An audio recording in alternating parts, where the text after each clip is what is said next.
Oh, Malphus. How you doing today, dude? Have anything data? But I appreciate you stopping by. I honestly pretty tired. I've had a pretty long freaking day. I had to go get some stuff done. Dang. Oh my god, Malphus, you're everywhere. You're everywhere. Next week, probably. I mean, I'm probably gonna do more art stuff, but I'll probably also be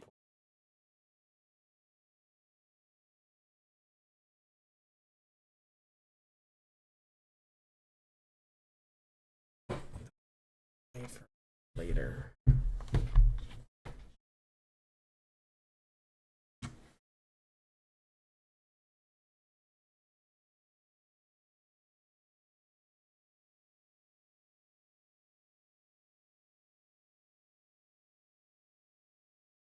I bet. I might play a little bit of Zelda in a little bit.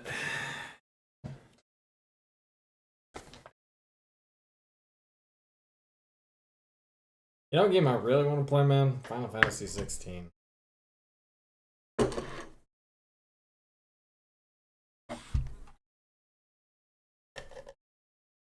You're on your way to bed? Dude, have a great night. Thanks for at least stopping in, man. I appreciate you.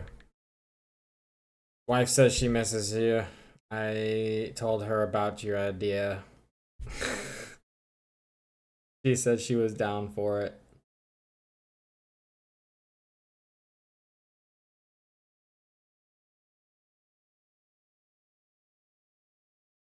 So, worst case comes to worst. It really came down to it. We gotta always all be together in Germany.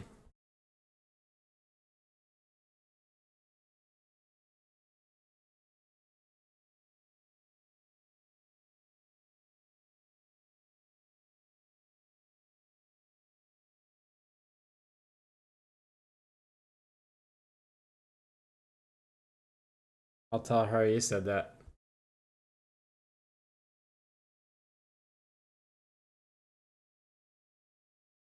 She's already passed out right now. She's struggling with a lot of pain, so.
Is it not streaming the game? Or, sorry, not the game. Not streaming the iPad? Guess it wasn't. What's going on, Drake? How you doing? Now it should be.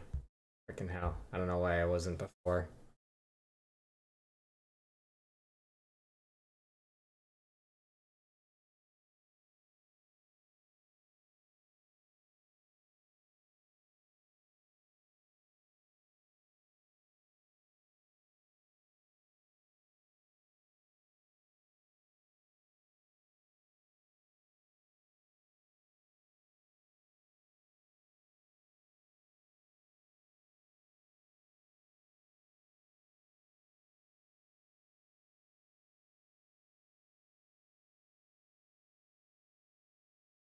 I'm a little tired today, so it's not 100% where I would normally be. I had to go out today. We had to get the water, as I mentioned earlier, and it was a long day, longer than I thought it was gonna be. I thought it was gonna be a shorter day, but we just had so much to do today. We had to give the dogs baths and all this other stuff to deal with the flea problem.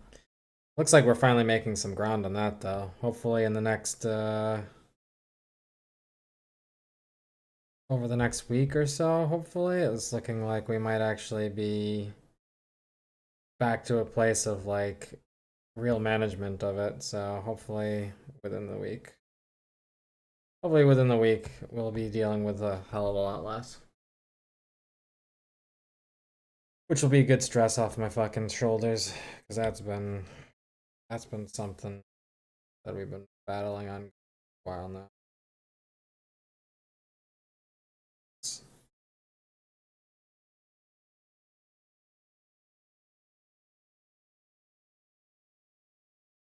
How are you doing today, Joe?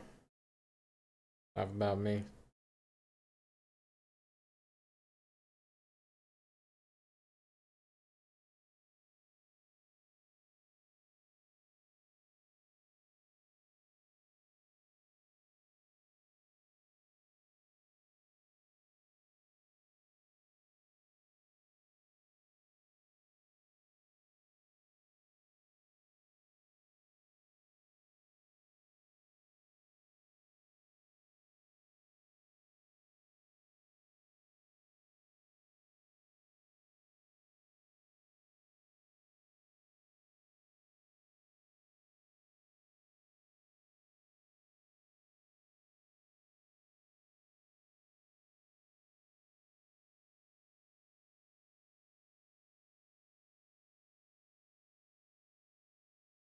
The usual. You disappeared after the bud last night, so I uh I know you came back for a little bit, but you were gone. So I figured the bud must have been pretty good.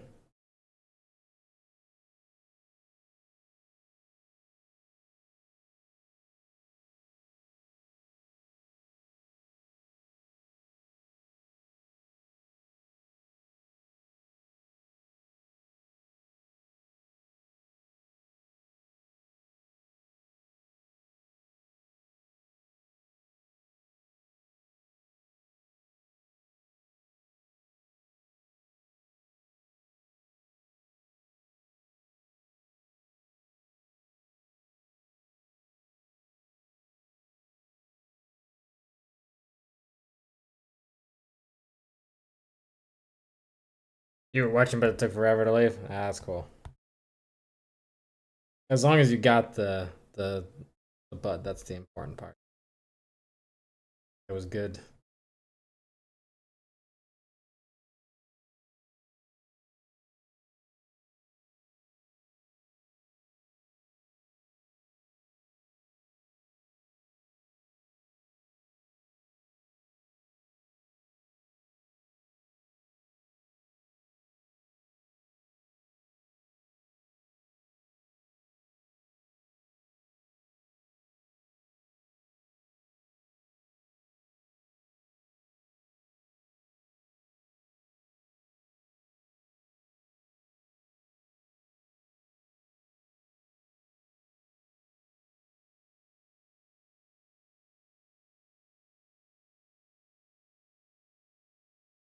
You didn't hear any.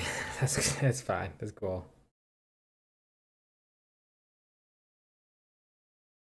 There was not a whole hell of a lot going on last night outside of just people showing up that not have to show up, but as at the end of the day.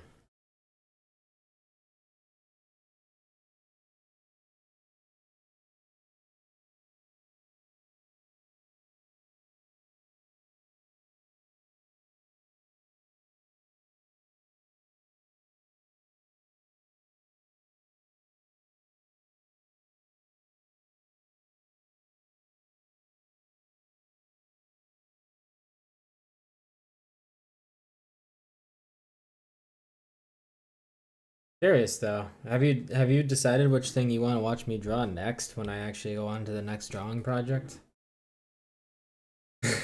You went back and rewatched the video.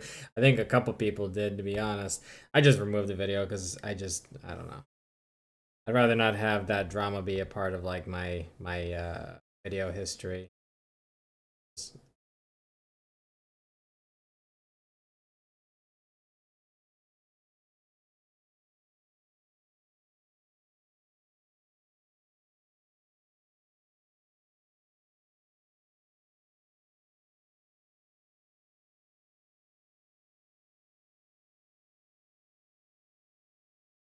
Oh, the Y files one. Gotcha. Cool. I wasn't sure which one you were referencing for a second there. I thought you were talking about the stupid drama with my shit. I really like what I did on this area here. Did I fill it? Okay, okay.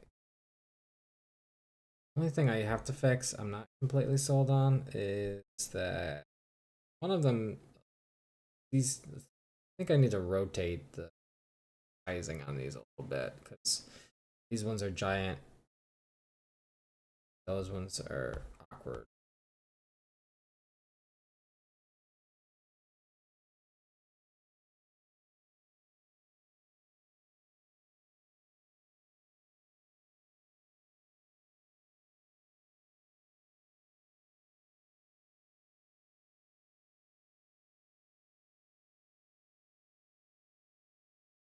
What do you think of the Y files thing? I actually thought it was a pretty good video.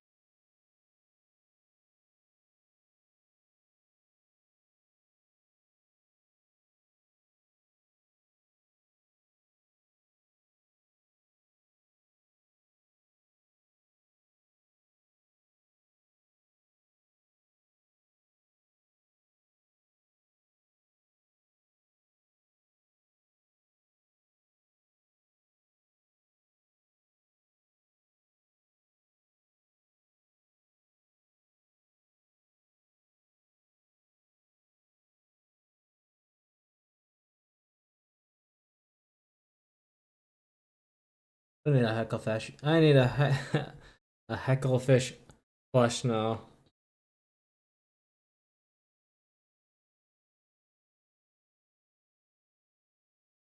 You know, is there a way to turn off the snapping guides? Because I really cannot stand those.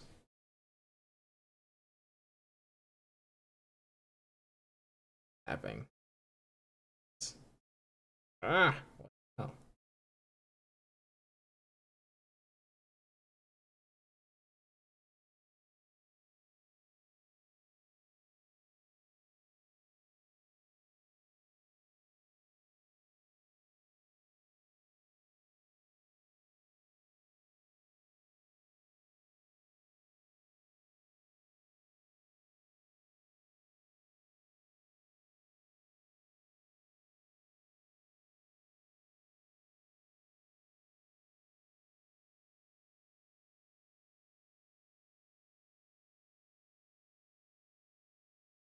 Still snapping. Not sure.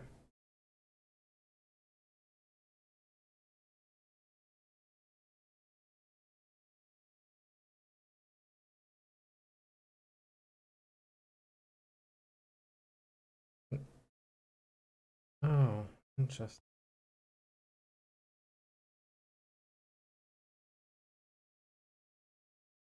Oh, what?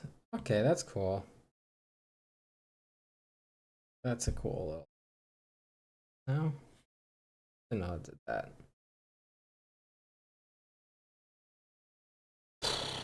How do I get rid of the snapping guide?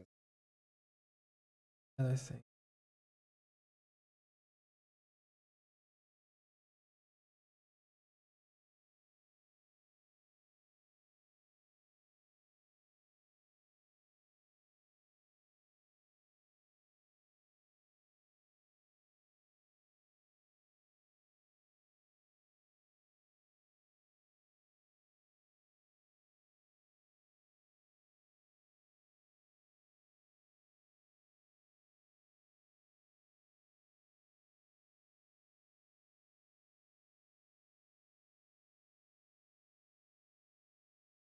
that's actually dead center. Second one, drawing it. Oh.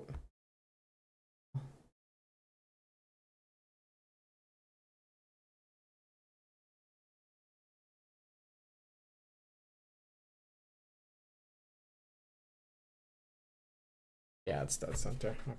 That was the other one was off.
I'm not gonna do the drawing too much tonight. I'm pretty tired, so the headphones just went out.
No, you didn't tell me that.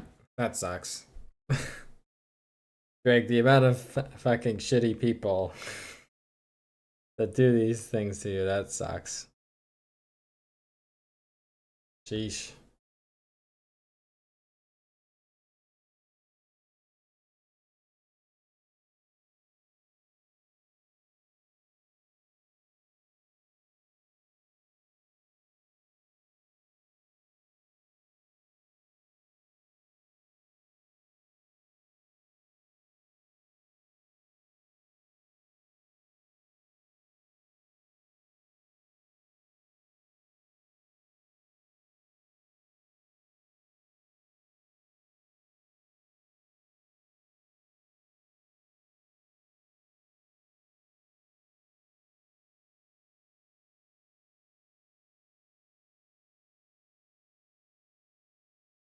I mean, yes, but no, you know?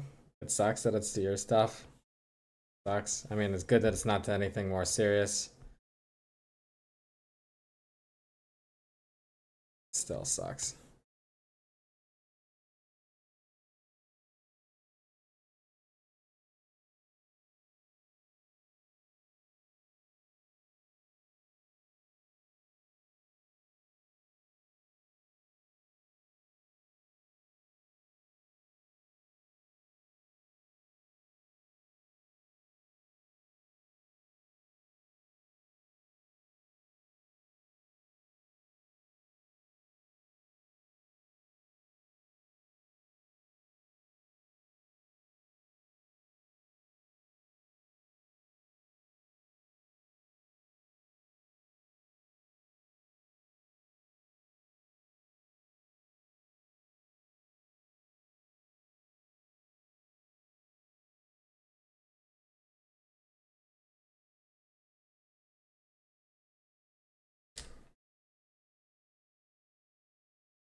That sucks. That's really shitty. Yeah, it's unfortunately for men, that's the general consensus. It's not just in your house. Just is it doing that? What the hell?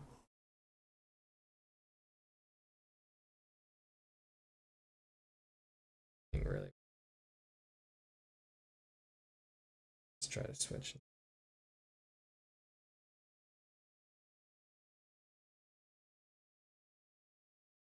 Okay, normal.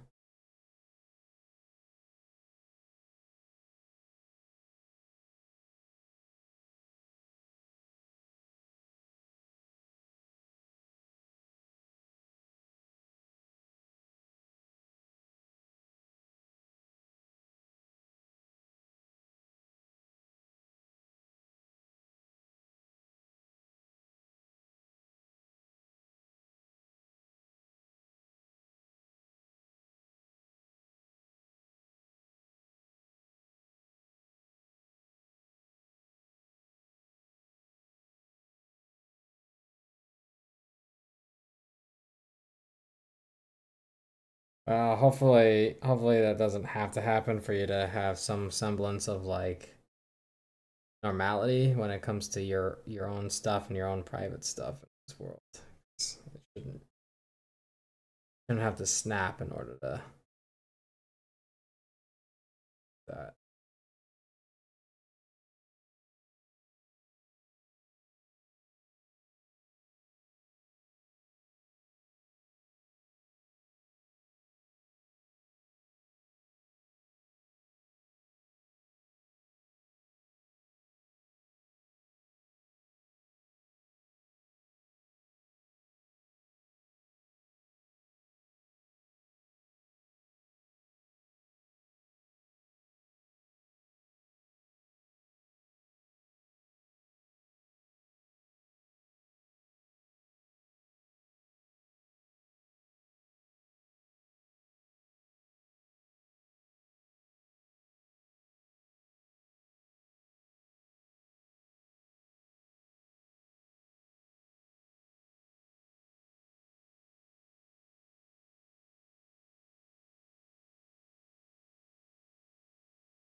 I mean, technically, don't we all drink? Technically, don't we all just need that? I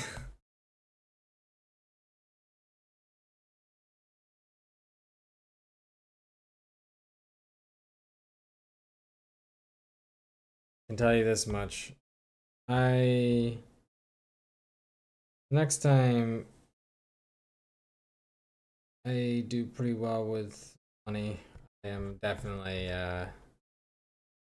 making a few decisions that are gonna be towards a more permanent setup for myself, number one, and something that'll get me and allow me to pursue this dream that I have.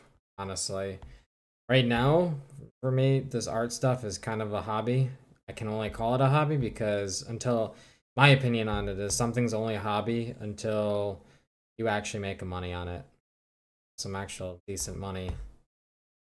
So right now, for me, all this drawing stuff is just nothing but a hobby.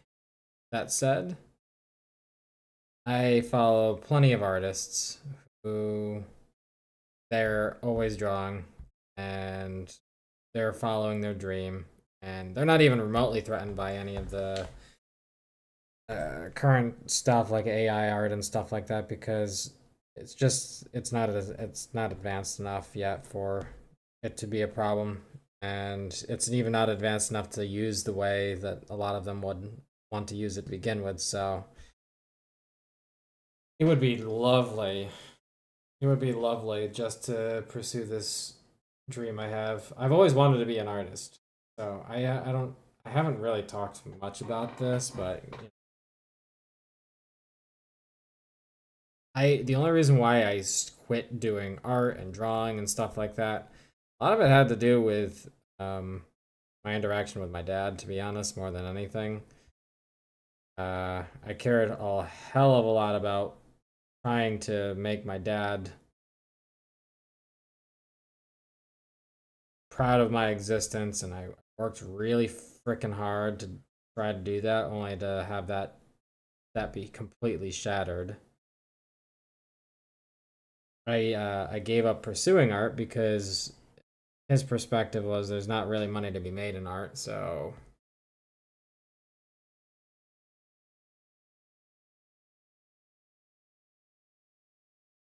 little did he know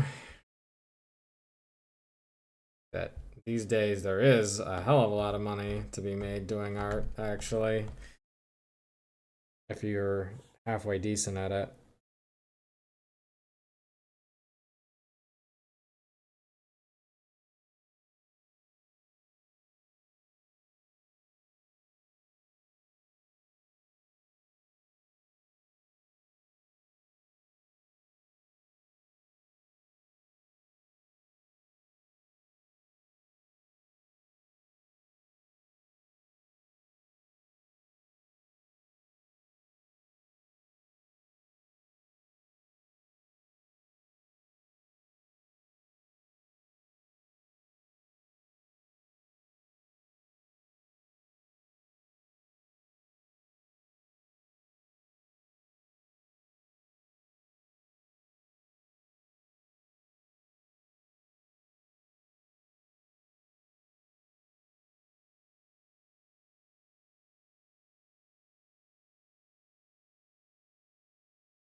I mean, realized far too late that that was the case.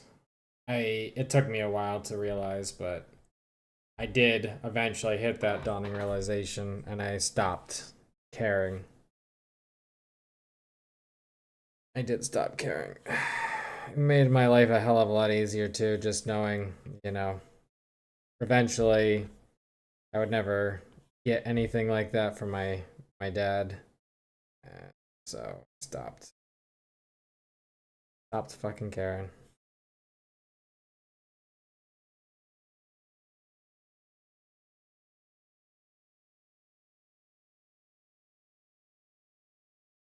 Spent too much of my life actually caring about like keeping people around that I shouldn't be keeping around.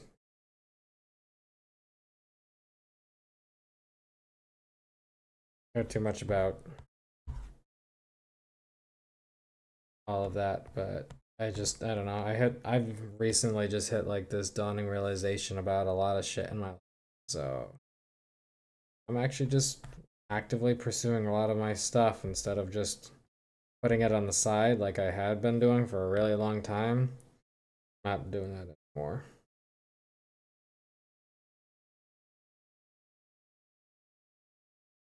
I don't know if it's because I realize I'm 35 now. Yeah, no, I don't look for approval from anyone anymore either, Drake. I don't fucking give a shit. Like I literally don't give a fuck anymore. I don't even care about being a part of like communities or any of that kind of shit anymore. Like I just realized that if I find cool people and they're gonna be chill and they're also gonna be kind of like, you know, people that are not like just shitty assholes, then I am I'm all about, you know, making friends and stuff like that. But the second I start to get the vibes of their true colors coming through and it's not something that meshes with me, eh, it's out the door pretty much at this point because I don't know. I don't have the It's not that I don't have the patience. I have an extreme level of patience. It's more that I just don't I have to set some clear boundaries within myself so I can actually get the experience that I want out of this fucking world.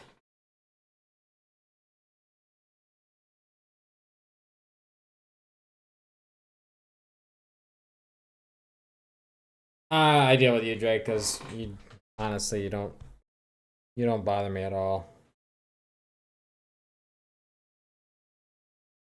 You haven't said anything that like I'm like he's not a chill person or something like that. I haven't really had that.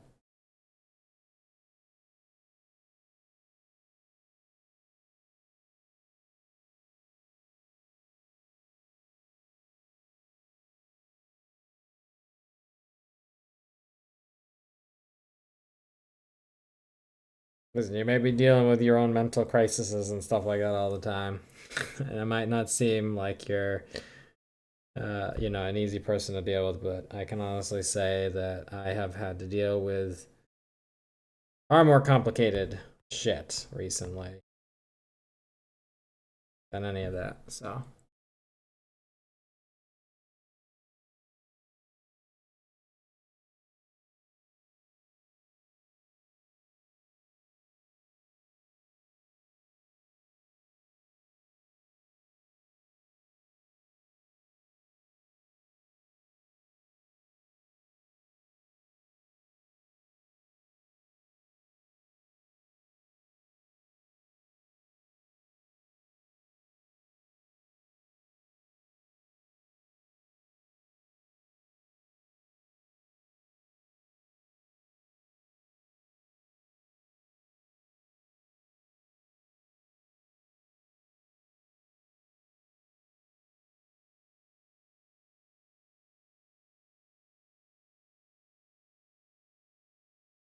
pressing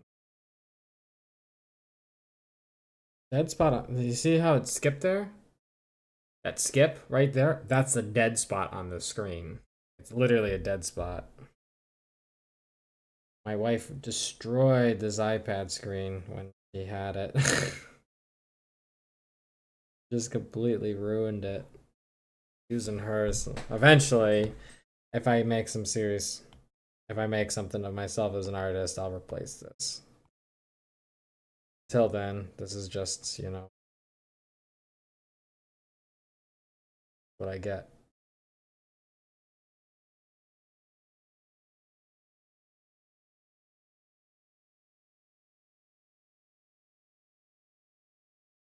That's way too thin.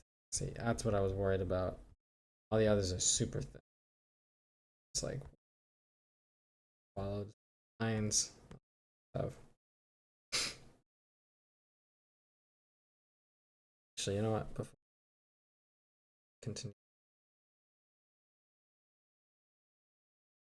so much of this I really it's done.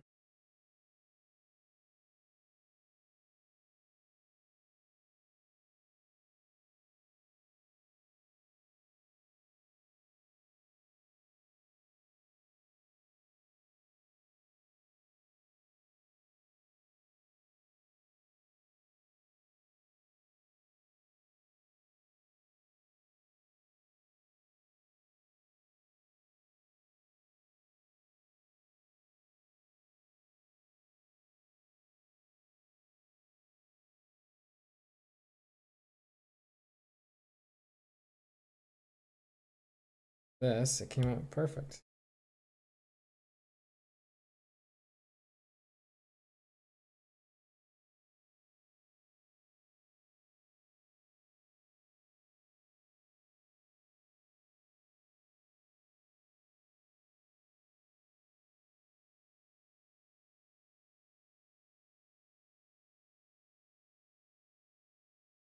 The second one is funky up at the top. I'm gonna fix it. The idea was that it was supposed to be looking like it was warped around the belt, but it just needs to be straighter.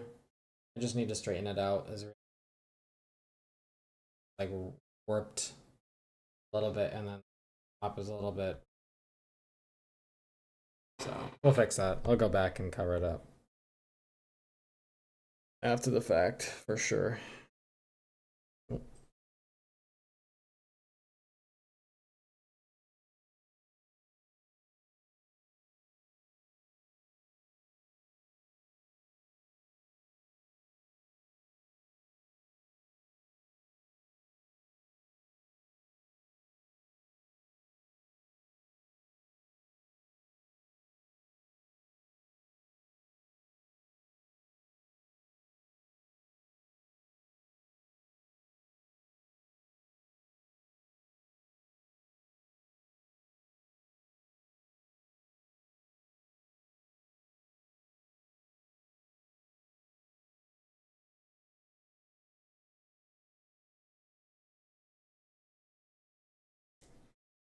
Nah, it wasn't just you. It was an idea that I had, but it didn't come out quite the way that I wanted it to. It like looked less noticeable when I was sketching it on the other app. Oh my god, that dead spot really kills me. It was less obvious in the last in the sketch because it worked in that like sketch program. It just didn't look so freaking weird.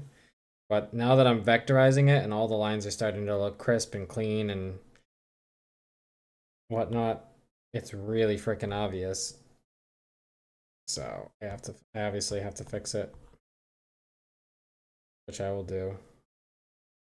Oh my god, that just have to like apply extra pressure for that dead spot. It's just remember to do that.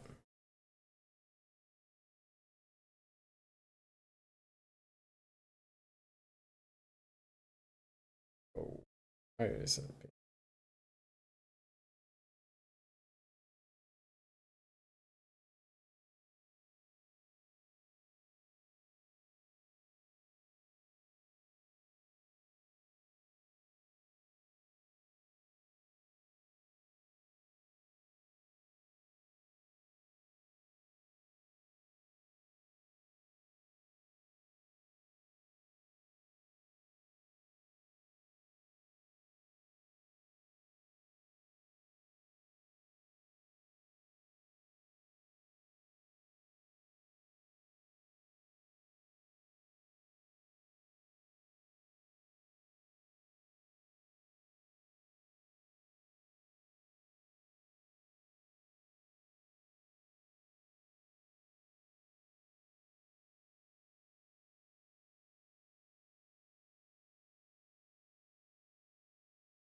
Oh, why it's doing that? It's like, hold on.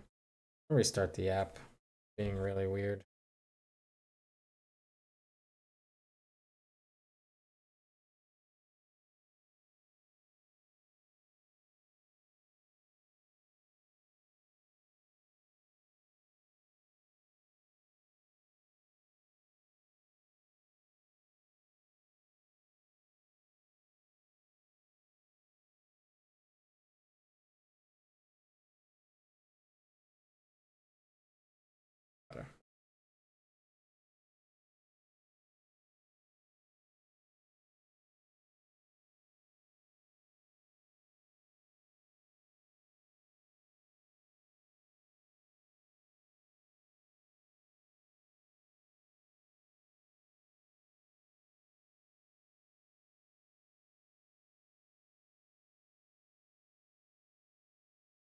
I'm just making some corrections as well to some things that I drew that I thought in advance. Oh yeah, I gotta fix this.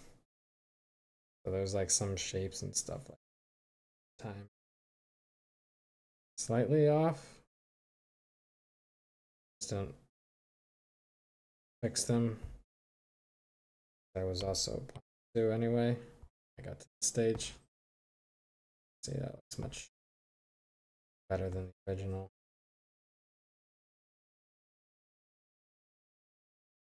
Oh,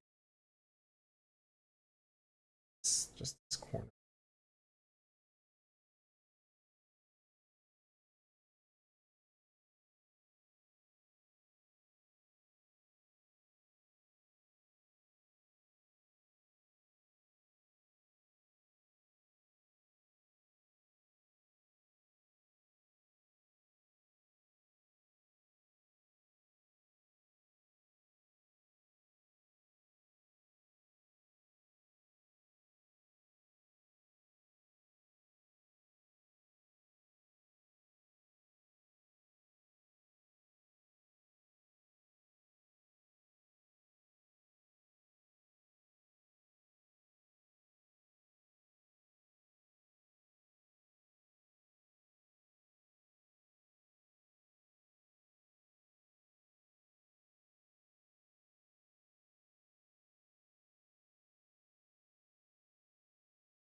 That's probably my favorite tool I've ever found.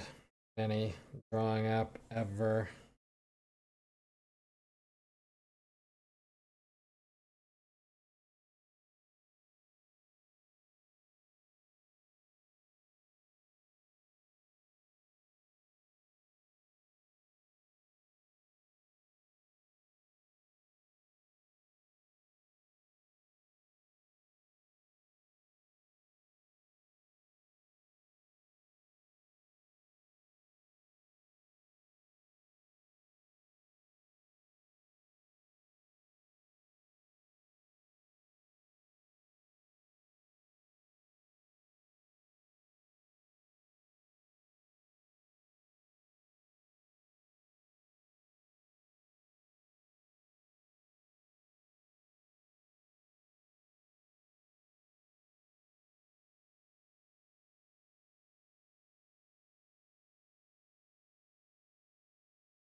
That part is right. Is it actually? It isn't.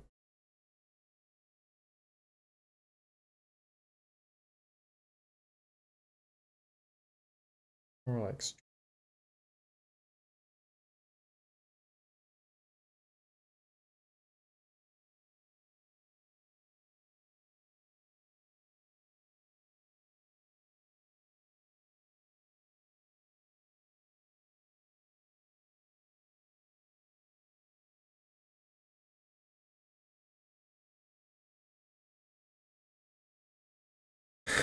yeah, it definitely makes nice circles. Nicest circles I've ever made.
So close.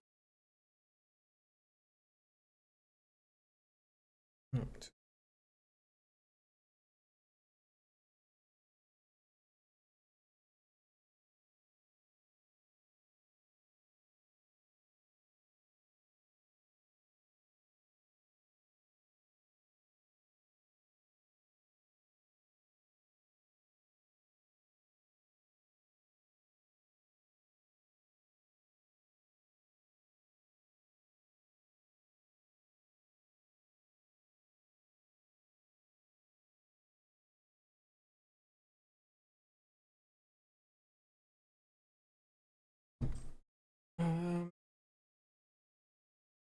a little bit, honestly. I just need to clean up this side a little bit.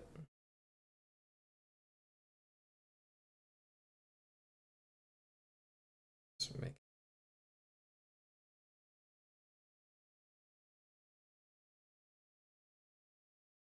side.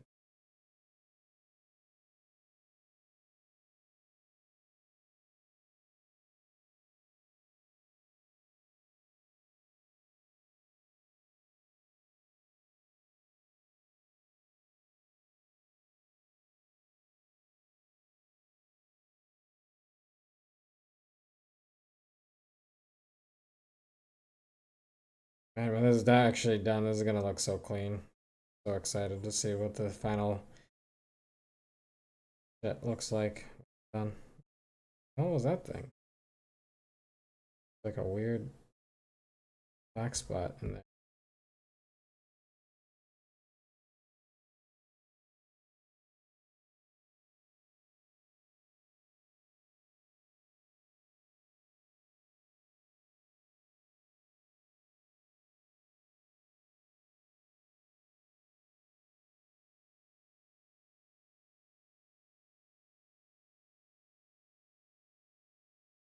Over it.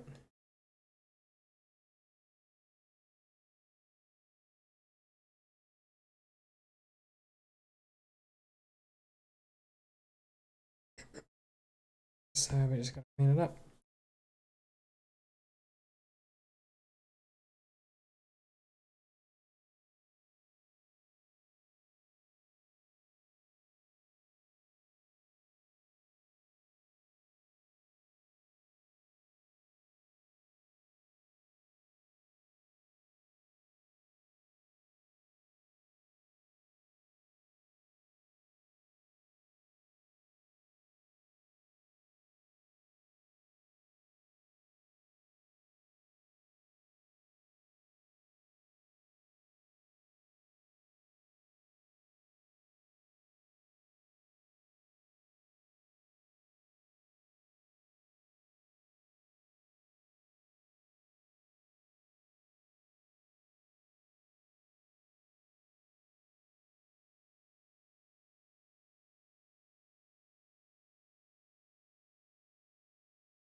See how it looks. Nice. Oh,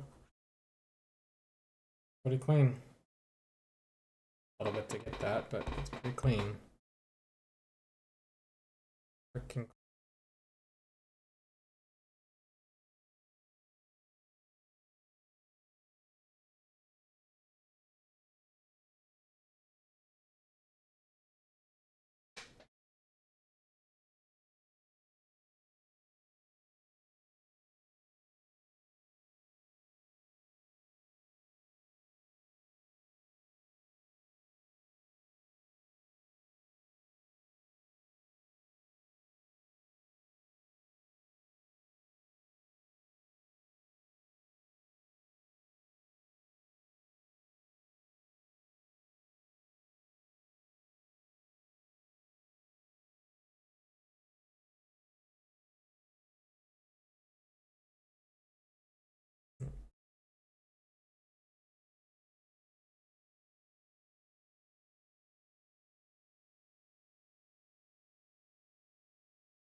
Do you listen to the recent Joe Rogan podcast with Robert Kennedy?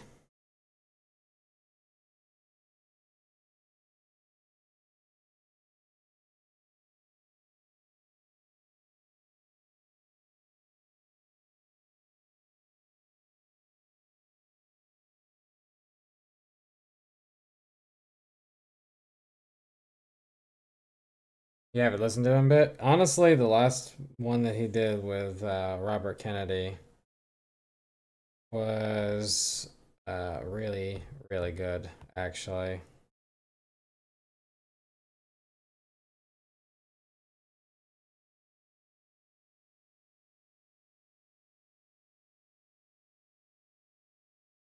Worth listening to, especially the last, I would say the last like 40 minutes of it were definitely much better than the rest of it. He really, let's put it this way, he really went after just about everyone. I think it is on YouTube. I think so. Hey, Dons, what's going on? How you doing today?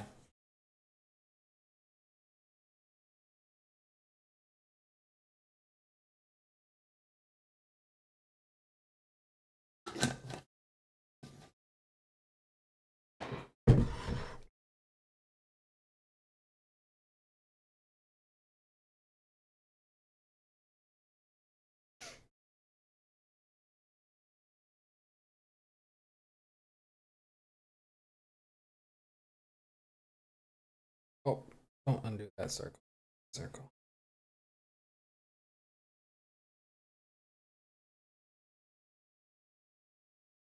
One thing about this, at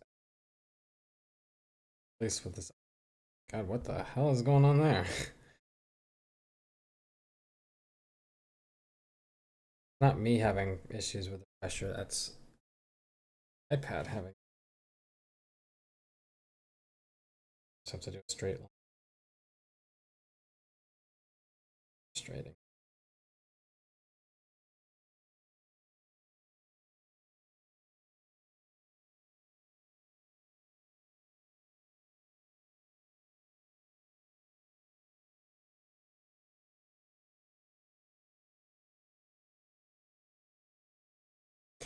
Let's put something on actually.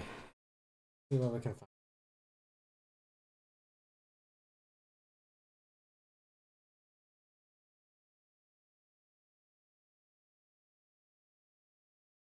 Let's do.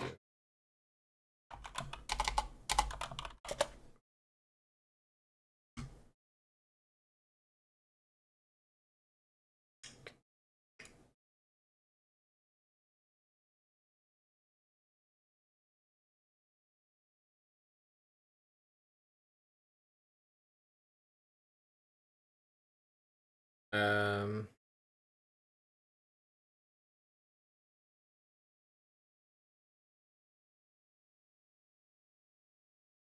this is Hey interesting. everybody, how's it going? I hope you're having a lovely day. Today I'd like to go over a directive from the EU that was voted on, over 500 in favor and under 10 against. So it seems to be pretty popular and it has a good chance of actually being put into law.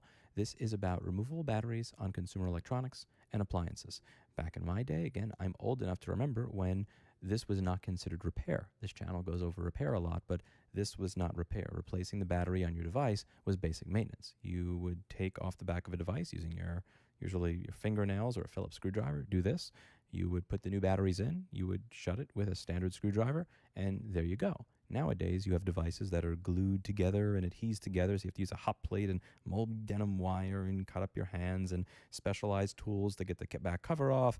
50% chance you're going to break it, and then you got to take the battery out, which is also glued in after you've already dealt with the glued on back, and it's just a royal pain in the ass for people that don't want to spend a bunch of money on tools to try to do it properly or just to replace a battery. And every single device that comes out has their own specific proprietary way of gluing everything together, and it's just everything is kind of put together like a booby trap now. So I'm old enough to remember when this was not a repair but maintenance. And I'm also old enough to remember that society seems to have this collective amnesia regarding water resistance. There was an article going over this where it said that one needs to be aware that incorporating easily removable backs will mean these handsets will lose water resistance unless a well thought out design is undertaken.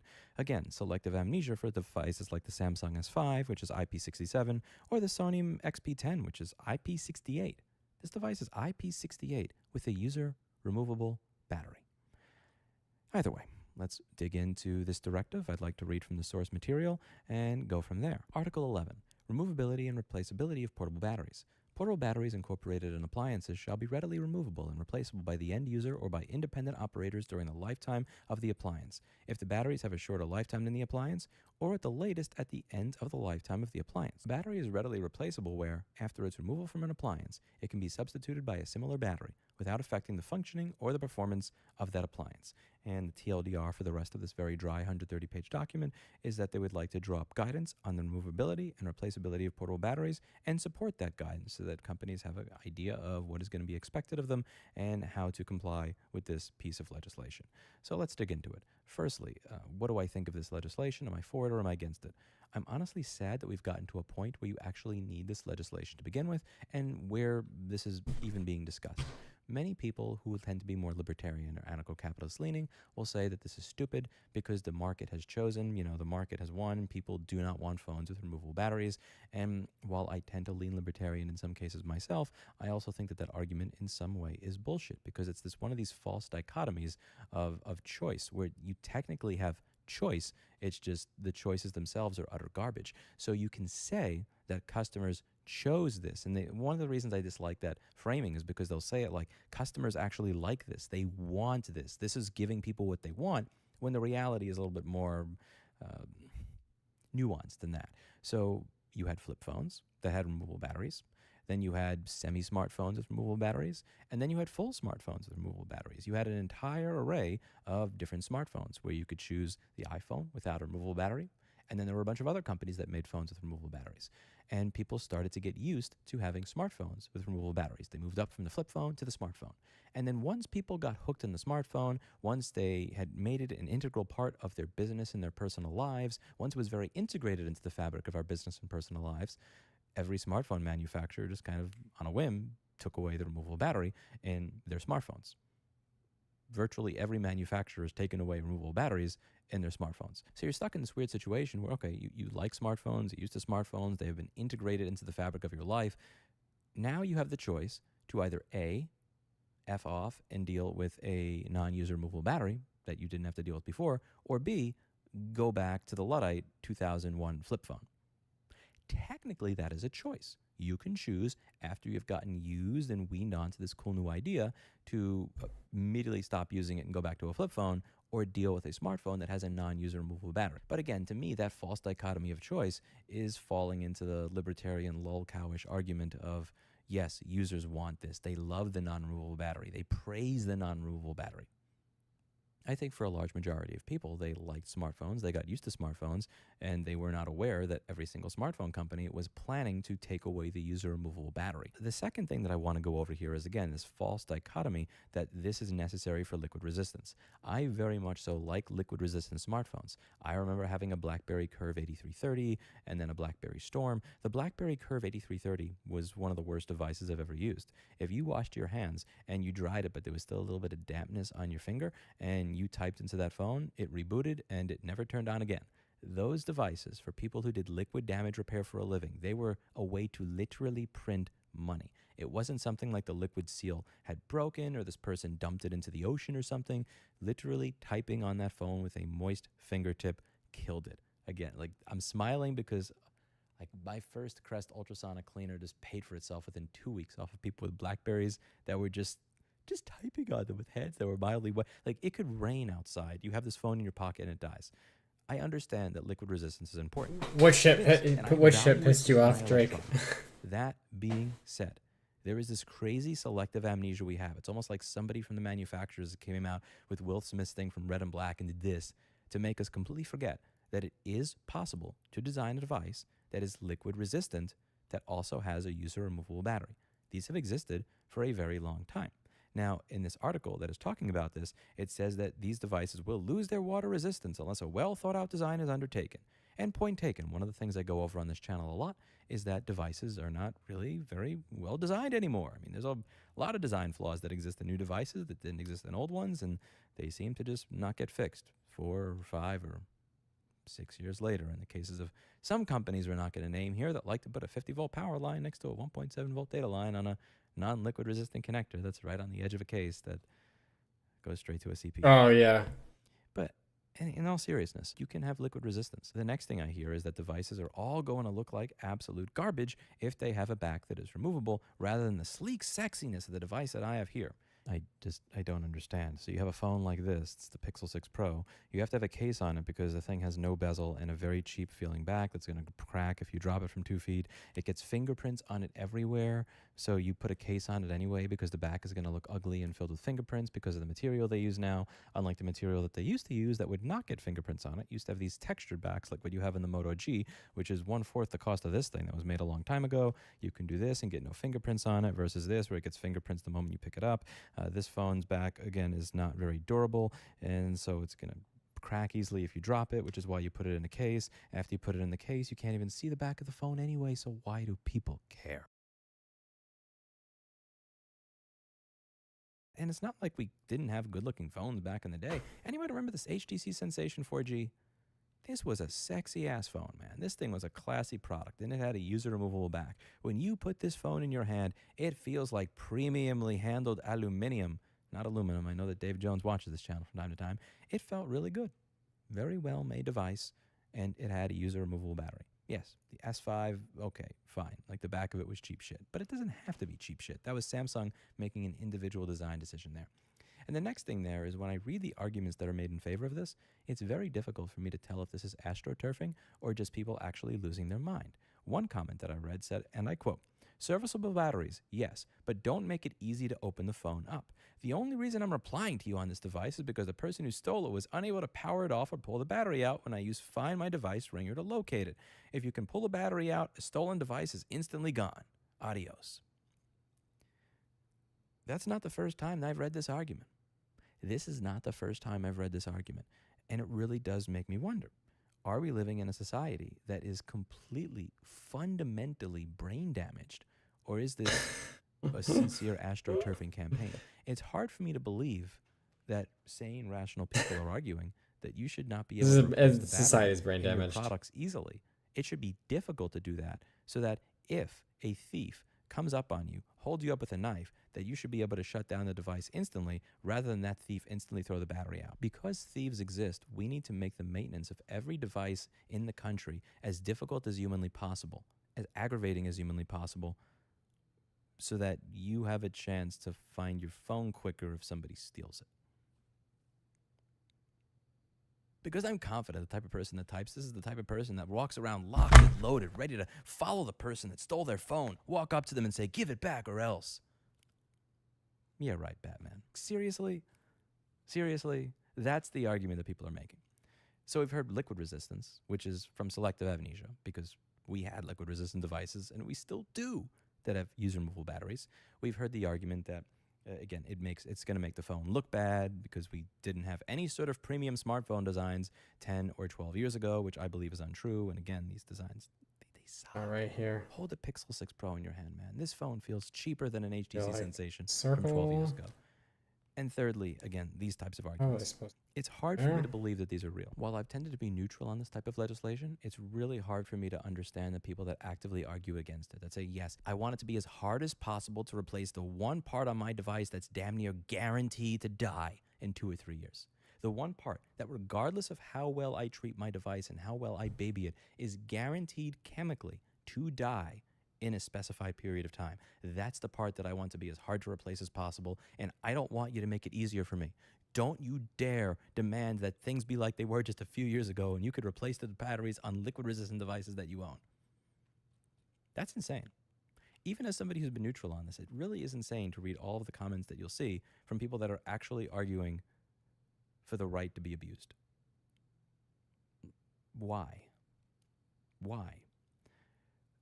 Some people have said that when the battery is glued into the phone, it is more sleek. because this is not a sleek device, which, I mean, again, even I get it, it's 12 years old, but even by 12-year-old standards, it's a pretty damn sleek looking phone. This doesn't take effect until 2027, and I'm very curious how this is going to work. If this is implemented, which I do think there's a good chance of it being implemented, 500 to less than 10 votes on this. Are they going to make separate phones for the EU? Or are they going to open up the design for the rest of the world? That's a really interesting question. I'm very curious to see where this goes. Because me personally, again, I am not a person that's going to be simping saying, yes, lock me down harder. Make it harder for me to maintain my stuff. And I don't believe that manufacturers are gluing the battery in solely because they think that this is going to force people to get a new phone.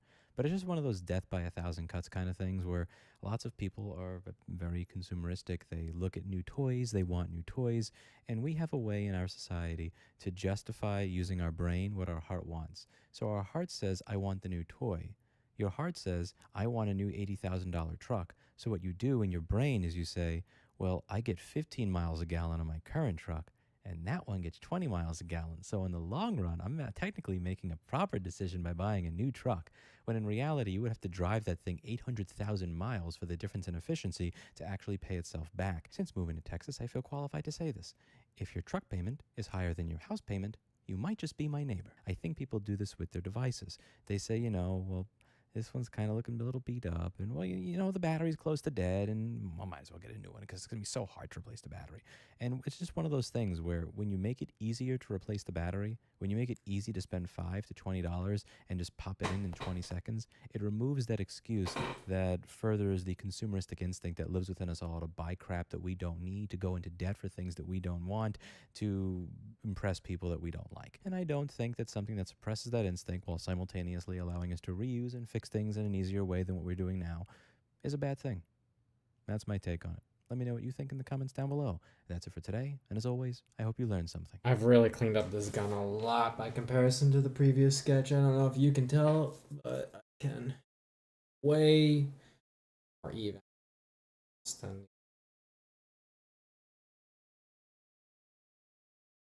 or the sketch. This program is freaking honestly amazing. I wish I had found this like half a year ago. I would have been making so much more progress on my art path in general if I had known this existed. You know what? Honestly, phone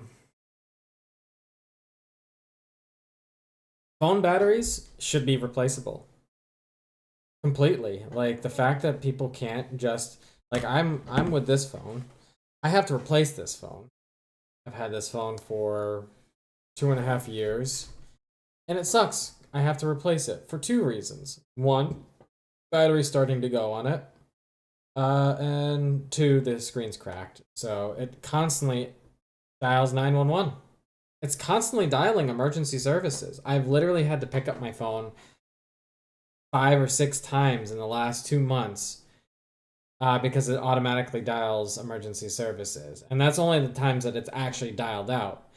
It will go to that screen and start dialing, and I happen to catch it because I hear the little keypad thing. So I had a screen protector on this one, and unfortunately, the screen protector did not protect from the kind of drop that this phone took, unfortunately. I had this phone in the bathroom, and I was reaching to grab it, and the phone literally perfectly on the tile hit the corner where I mean, technically speaking, I guess you could call it like a vertical throwing star, because the way it dropped, it literally dropped like this on the corner in a glass. Sorry, on the corner right here where the glass is. It literally dropped perfectly on the tile, on the ceramic tile, and a crack went on the underside of the tempered glass screen protector that I had on this. And it stopped working, and it was not responsive with the tempered glass screen protector, so I had to take it off. And I had it in my pocket one of the days, like maybe about a month and a half ago, And when I went to go down to do a crouch to pick up my dog, um, it happened to hit the same fucking corner again, the exact same corner, and so now I have a crack that goes like this, like this, and a crack that goes like this, literally emanating from this fucking one corner. So yeah, I honestly I'm getting a new. My mom was very kind. She is sending me a replacement phone for my American phone, which also died. My American phone also died. It's old though. That phone I've had for 6 years, and I feel amazing. Like honestly, I realized that the constant iterations of wanting to go through this consumerist mindset of constantly buying the new. Honestly, for me, it never achieved anything. Once I hit this like break even point where what I play on my phone, like game wise, and what I was using my phone with was um adequate enough for me to be happy. Like the old phones, don't get me wrong, like up until around probably up until around 2017. Yeah, to about 2017. The speed of devices was questionable. From 2017 onwards, though, the phones are honestly all of them are just micromanaging upgrades that you don't really feel the performance jump. Even when you go from like a 2017 phone, like I have a Samsung Galaxy S10, which I think is 20 phone or something like that. Going from from that the S10 to the S20, it didn't really feel like this massive jump, like upgrade wise, like I had expected it to. Because honestly, the micro improvements in speed and performance don't make that much of a difference in my fucking life. Like, it's not an emergency situation to know the Reddit information or whatever the fuck it is that I'm looking up at that moment that I need to have it a split second sooner. It literally doesn't make a world of difference. So, I don't know. I would much rather have the ability to replace phone batteries and stuff like that um, rather than have this constant cycle of phone upgrades that we have going on right now. Honestly, it's so bad for the environment too. The phone upgrade stuff. You know, for all the fucking shit that these people talk about trying to make the world a greener place, the one thing they're not willing to touch is the one thing that they need to touch, which is the consumerist model for like constant upgrading micro shit. Like it doesn't make sense to me. It doesn't make sense to me that there's a new graphics card almost every year. Like, I feel like the improvements in tech between one year to the next is not large enough to justify the amount of fucking resources expenditure that are happening for that. It would be better to have mass production of those video cards happen so more people can adopt it so that there's actually a base of people who have access to all of the great things that everyone else already currently has access to that can afford those graphics cards when they're first launched at the most expensive tier price. Like this idea that we need to constantly make things better and faster and better and faster, and then not give the rest of society a chance to like catch up to that is absolutely bizarre to me. It's absolutely bizarre. And as you get later into production of things, the amount of resources that you need to actually produce those things becomes slightly less because you become more efficient in the process of actually production, creating production of it. It's a really bizarre thing that we don't actually have these things in place that are like, okay, yeah, we're not going to you don't get the upgrade every year, sure, but you get the upgrade say every 2 years. You are right that the prices when older stuff comes in, that the prices of older stuff drop drastically. But the reason why the prices of older stuff drop drastically is because production of that was ramped up so high that they need to get rid of the old stuff. And so they do drop the prices on it. But if you have a market where you are having more people able to afford it, that tech, because you have a higher efficiency. So here's one thing that not a lot of people talk about when it comes to this kind of stuff. And this is really, really, really important to understand. Most of the time, like let's say for graphic, we'll go down the model with graphics cards. Most of the time,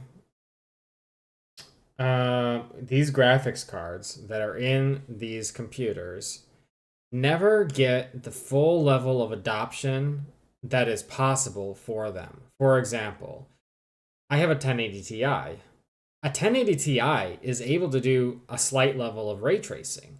This is a 7-year-old or 8-year-old card at this point that is capable of doing ray tracing to some level and extent.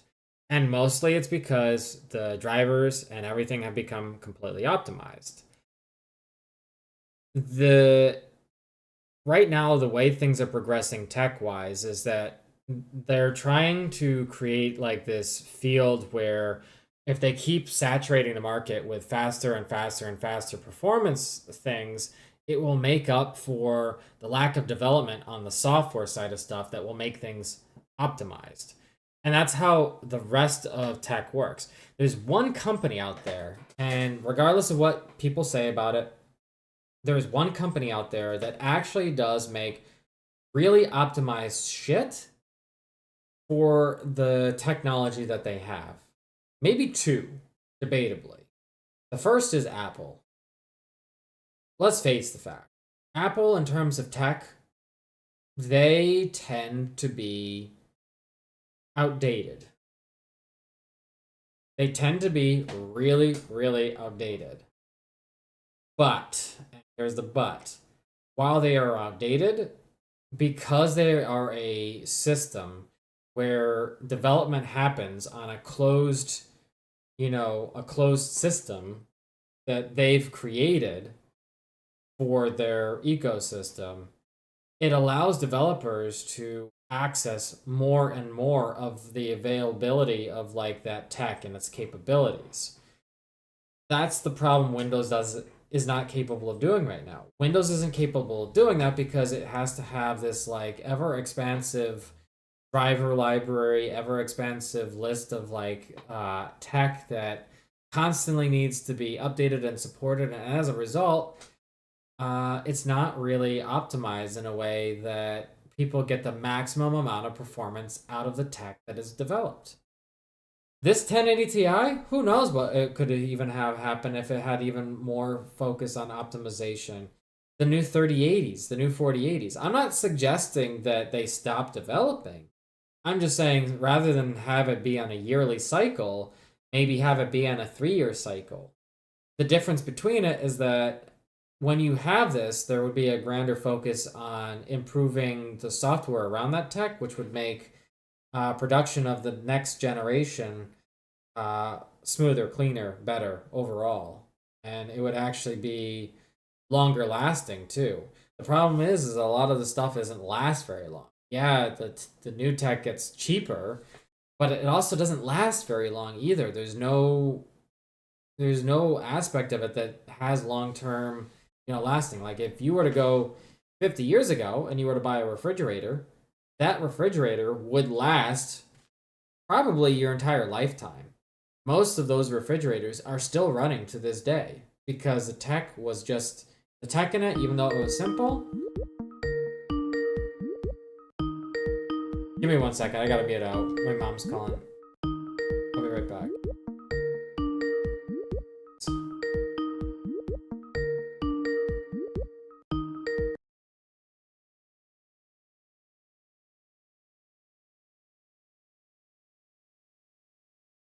So what just happened there?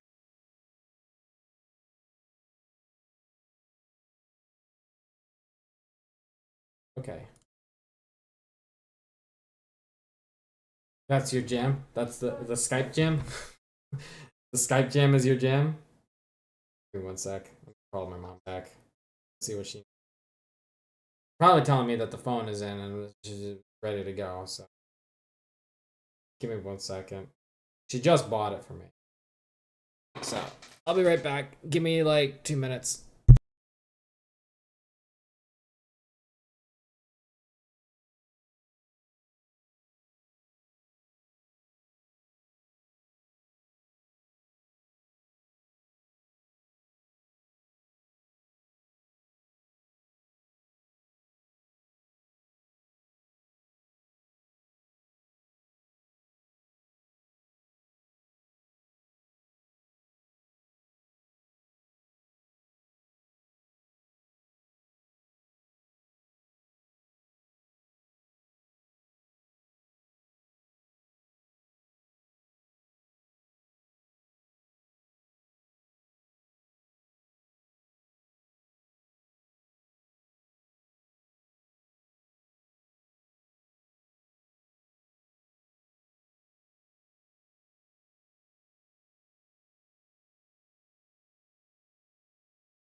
All right, you guys should be able to hear me again.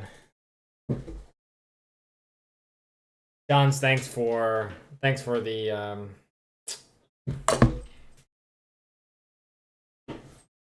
I appreciate the what do you call it? The love that you gave me for the drawing. I'm glad you like it. I'm glad you appreciate the look I'm going for here.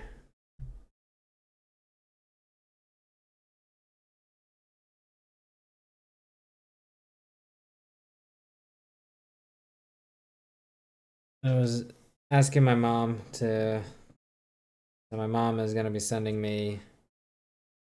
I mentioned it before. She's sending me a replacement phone, and she was calling me to let me know that the phone came in, and that how does it do that? Like I have the line perfect, and then it just found it again. Okay, actually, we're not gonna finish this area.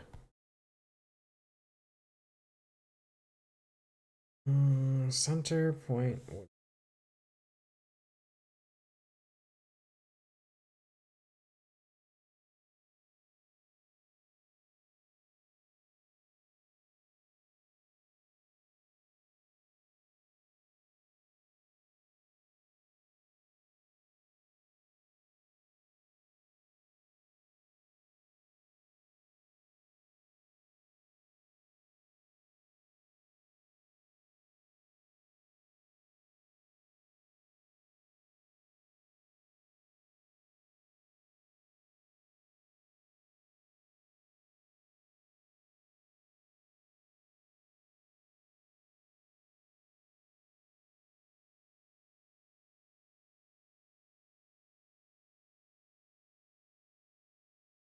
The whole area of my stream just is it black right now? It's not black right now. I hope. You mean on your end or just? 'Cause I hope it's not on my end.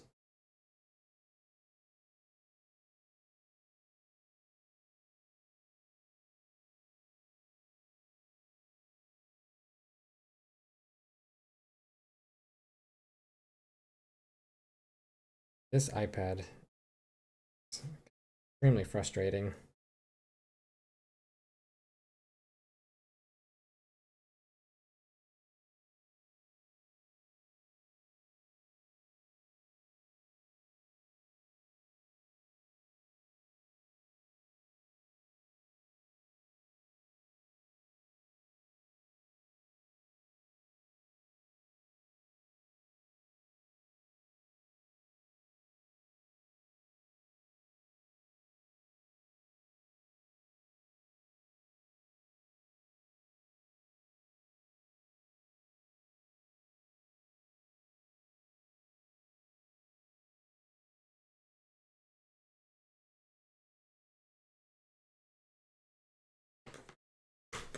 Looks like it's fine on my side. No, that's why you refreshed. Okay. Actually, really curious.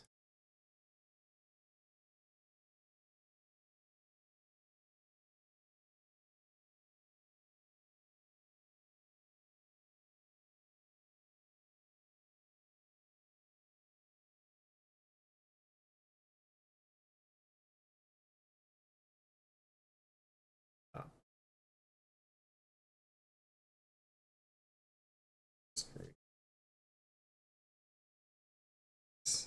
the reason why I'm doing it like this is because give it a much.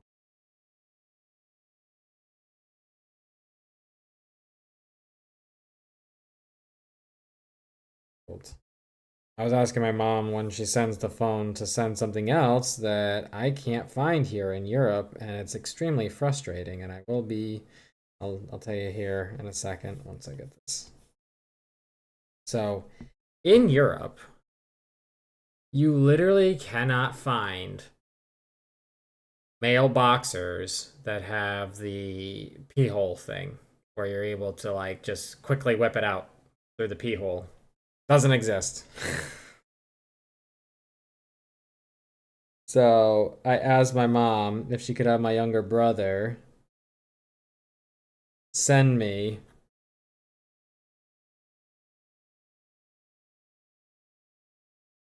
some of that, some of those boxers, like the Hanes that have that.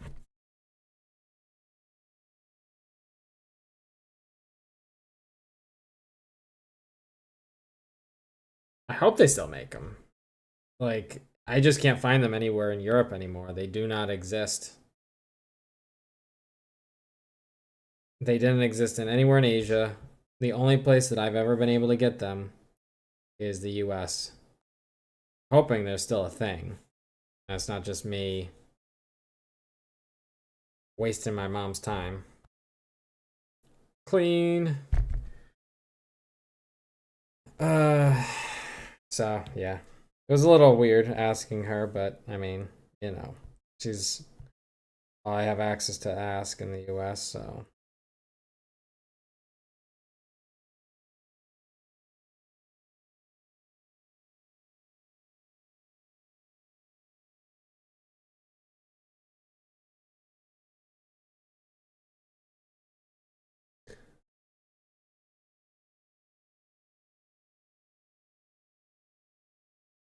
I know it's strange. I know it's definitely a strange thing,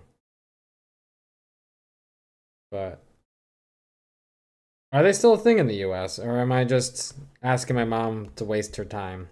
I assume that they were. I assume that you could still get them in the U.S.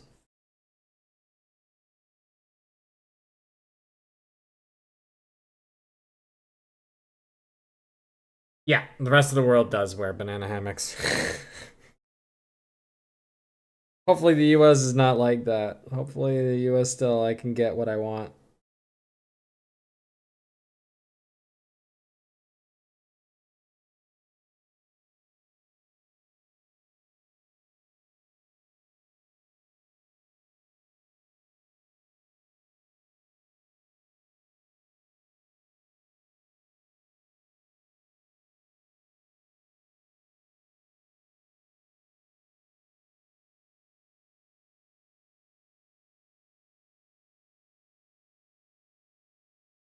As far as you know, it's still a thing.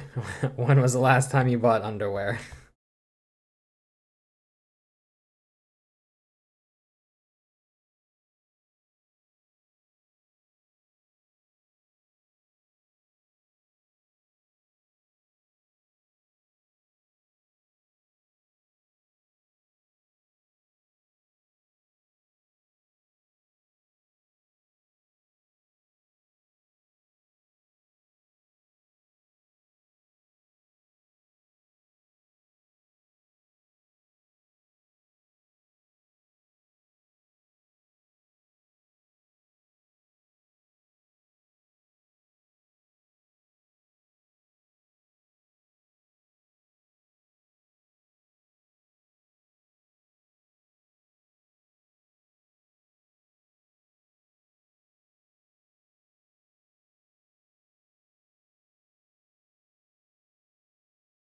Buddy, oh then yeah, it should be.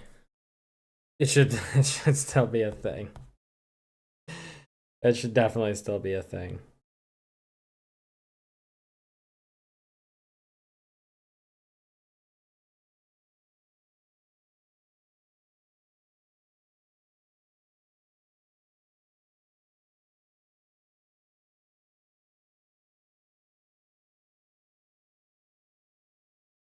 Felt a little weird having to ask my mom for it, but you know,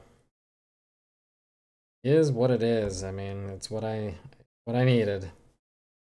Mom's always trying to send me stuff that I need. And honestly, I need new underwear. And I was loathing the idea of having to buy more underwear here in Europe. I was like, can I just have got to close this. Can I just find a decent pair of underwear that I can get my pee hole back? uh You down 56 pounds. That's great, honestly. Isn't it? Like you've been trying to lose weight, haven't you? That's amazing.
It is a mom's job. You're right. It is a mom's job.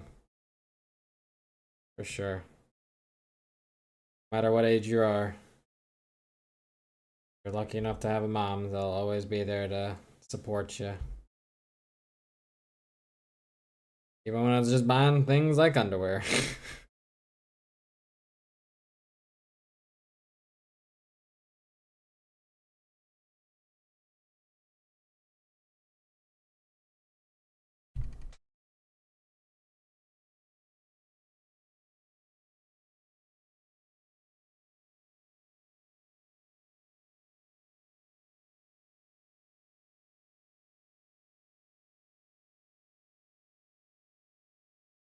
Well, how much do you weigh right now?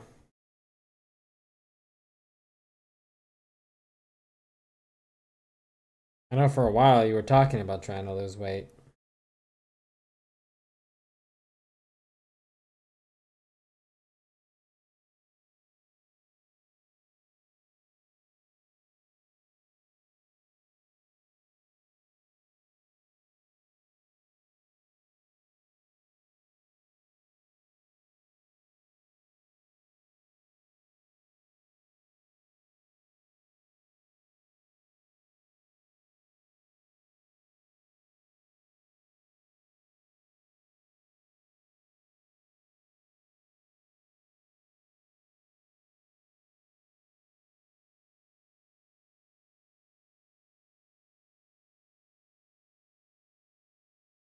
Oh, let's find another video.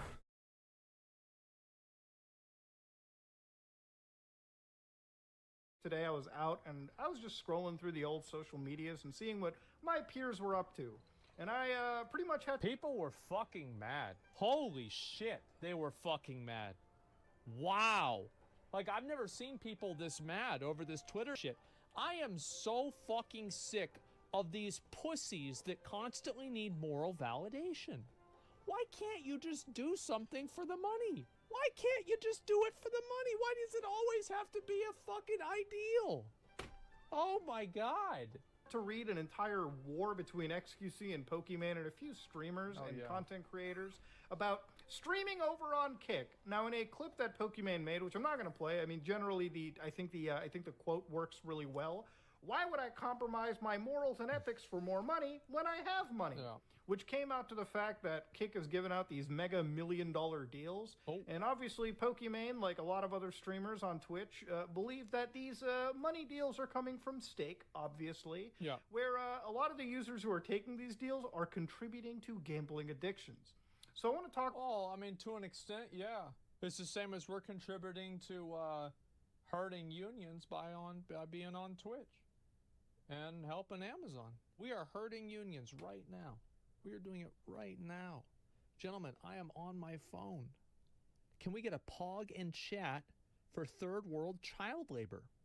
Ooh, because that's what it comes down to.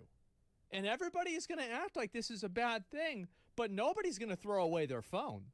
About just the nuance, but I want to give you a bit of history. The reason why this topic is so important to me is because I've had two people in my life that have gambling addictions. And it ruins a life. Oh, it kills people. Let me tell you, Well, it's not the financial problems. It's the fact that the people around you have to suffer through your financial issues if they're dependent on you. Oh, yeah, I know asking two people for that money. would come up to you at any given moment and be like, "Hey, I need money. I need some money. I need some money." Yo, it would be a constant, thing that I would hear. Begging. And when I knew where the money was going to, because gambling addictions are like any addictions, they put their hooks into you, and getting out of it is very difficult. Yeah. To me, I think all addictions are bad. Pornography addictions, alcohol addictions, drug addictions, gambling addictions. If you have any addiction, you need to go seek help.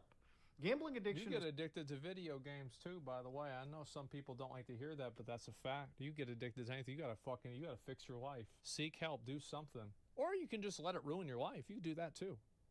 It's up to you. So serious that plenty of governments and agencies have like self-exclusionary lists partnering with official casinos where they will not allow you to play whatsoever if you are on a list. It's that bad. Yeah. So, ladies and gentlemen, I want to get started with just how this goes. So obviously Yeah. Twitch is owned by Amazon That's and true. Kick is owned by Stake. True. Stake is a online unregulated unregulated crypto casino. It is regulated in other places such as Canada and other first world countries. It is not regulated in the US. They have regulations in certain territories. Yes. But the reason why some people say it's unregulated is because of its crypto tie-in. Yes. So to understand, the way that I've always seen online crypto casinos is usually when it came to, any person advertising this to their fan base, some of them would be under 18. Now, using some of these websites, you create an account, they give you a deposit, a crypto address. Mm-hmm. You can send money into that crypto address. It gets credited onto the account. You can play slots, gamble, and they don't check that you're 18. Some of them don't. I don't know if things have changed dramatically now. You're basically slowly starving yourself by eating between 1,000 to 1,500 calories a day and trying to walk enough to burn more than that. Yeah, that makes sense. Where are you at right now, weight-wise, and what's your goal? Like, what's your end goal in terms of weight loss in general? I'm on the opposite side of the scale. I actually am just coming now off of a fast. I went on an extreme fast for the last 40 days. I started about 40 days ago. And I went on a fruit and quinoa diet. So I was literally just eating fruits, quinoa, maybe a little bit of spinach, a little bit of peas, and some carrots. So I was eating between 800 to 1,000 calories a day as well. Somewhere between, actually it was probably, depending on the day, it was probably more like between 500 to 1,000 calories a day. And I did that for a total period of 40 days. And I wasn't trying to lose weight. What I was trying to do was help my gut reset itself. I had two major things going on with me. The first was I was having massive cravings for sugars and carbs all the time, like literally nonstop. And I realized that it was a contributing factor to my stomach inflammation, my gut inflammation, like my intestines and stuff like that with my Crohn's. And I also wanted to do an elimination diet. I wanted to cut out everything in my diet and see, when I started reintroducing foods, which thing was going to be the thing that would trigger my Crohn's to flare up again. So I cut dairy out of my diet, I cut cheese, I cut everything across the board, just to see which thing it was that was triggering my Crohn's disease. So what I've confirmed so far, first and foremost, I've never been able to eat avocados in my life. I've always had a struggle with them, that they give me heartburn, except for two times. One time I was in Peru, and I was able to eat avocados in Peru. And prior to that, I had gone on a fast, and I was able to eat them. So something had changed there. But also, avocados in Peru were different. They were bigger. They're called tropical avocados versus like your avocados you get from like Mexico or California or wherever else they fucking grow them. And so here in the city, the point I was trying to make that is, here in the city, I've been able to eat avocados again. I wasn't able to eat them for the longest time. I missed having them. I actually like them. But yeah, no, I went on a total elimination diet. And what I've discovered is that it wasn't the dairy that was causing me to have my Crohn's flares. So I'm eating dairy, I'm eating cheese, feeling exactly the way I normally do when I don't have a problem or anything going on. I'm not going overboard with the dairy. I'm not eating it, all the time. But what I've discovered is that the thing that was triggering my Crohn's was this supposedly non-Crohn's disease pasta that I was eating. It was supposed to be good for people who have Crohn's to eat that kind of pasta.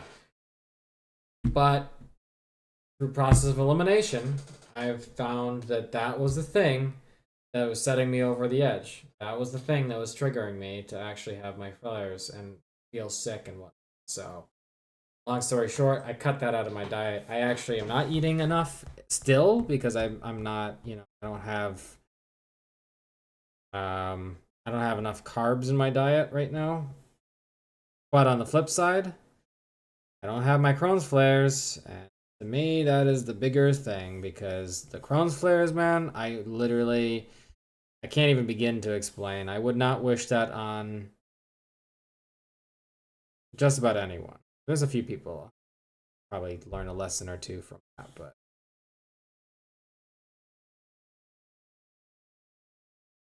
people like to say I would never wish that on my worst enemy, but you know what? There's some people in this world that could learn to have a lesson of difficulty like that. Yeah, I'm excited. I'm excited that I got it figured out, or at least it seems like I have it figured out. I'm still on like day 4 of having dairy back in my diet again. So the definitive mark for me will be a week from now. See how I feel in a week. But based on how I'm feeling right now, comparatively speaking to last time when I introduced dairy, I am having far less problems than I was having then. I think the fast helped. I do think that the fasting really helped, and I'm very glad I decided to push myself for that. It was a much, much needed thing. And it also gave me some mental clarity on some things that I needed in my life, too. It gave me a chance to recollect my thoughts, figure out what I want in my life, what I don't want in my life, what I want to actively pursue, that kind of stuff. It's kind of crazy to think that fasting can literally reset your mind like it really has. The next step for me is figuring out a better job for myself to really pursue what I love doing and making enough money that I can pursue that actively without compromising myself and being happy about what I'm doing too. That's the other thing. I'm not necessarily happy doing. I'm selling a product I don't believe in, simply put.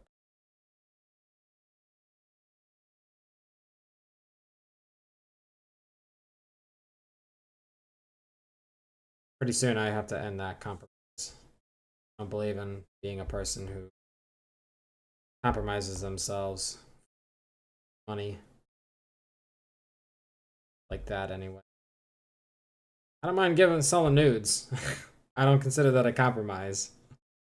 I consider trying to trick people into buying something that may not necessarily trick them into it, but trying to convince them that this decision may be good for them when reality is it's not always a good decision for them. I'm not about that. Got out of sales because of that. I'm back in it and I want to change that. So soon.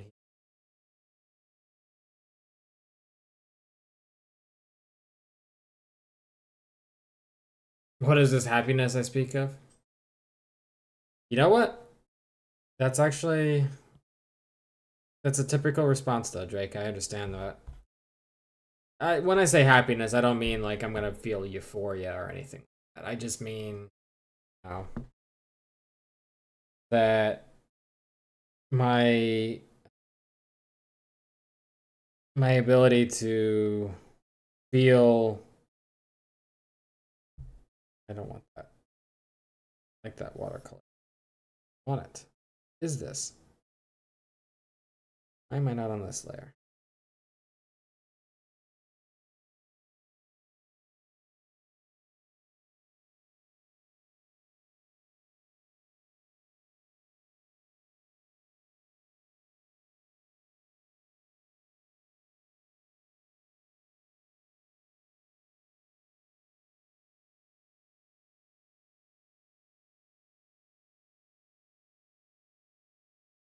Holy shit, it's already 2:51?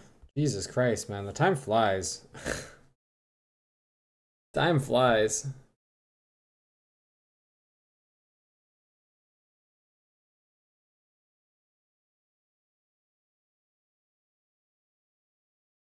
Right now I'm just doing sales. I'm doing sales for a company in the US that focuses on advertising. And I just don't believe in the product. So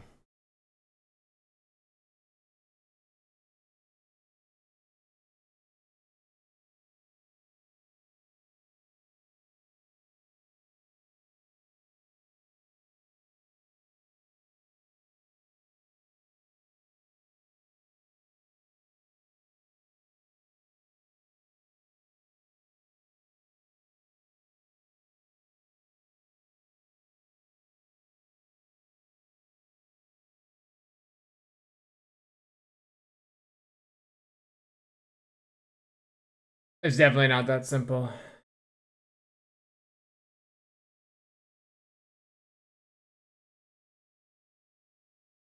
I wouldn't call it a scam. Okay, so here's my perspective on it.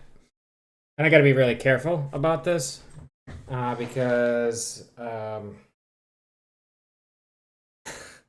they make you sign contracts about talking about too much about it. So I'm not going to give details about what company I work for.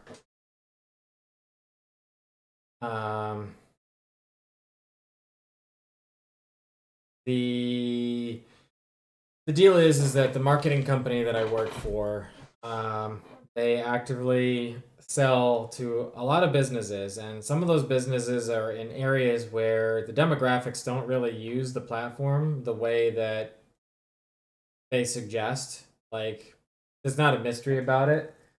You know, they'll make claims about however many average Americans are using the platform on an average basis. But the reality is a lot of that usage is happening in major cities. So when you get outside of those major cities, it's less relevant. I'm not saying that it's completely irrelevant, but depending on the industry you're in, you're going to have far less people looking at that. But here's the thing, you have to still actively pursue all leads, and some people are willing to take the risk. I don't consider it scamming people if they're willing to take the risk because they're looking actively for something to improve their business. If they're willing to take a chance and something actually works out, then it's not scamming them.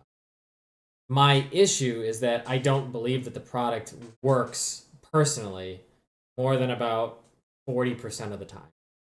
I think it only works when you're in the right location, and you're not in an oversaturated market, but you're also not in a market where you're also not having many people using it as well. It's a weird middle ground that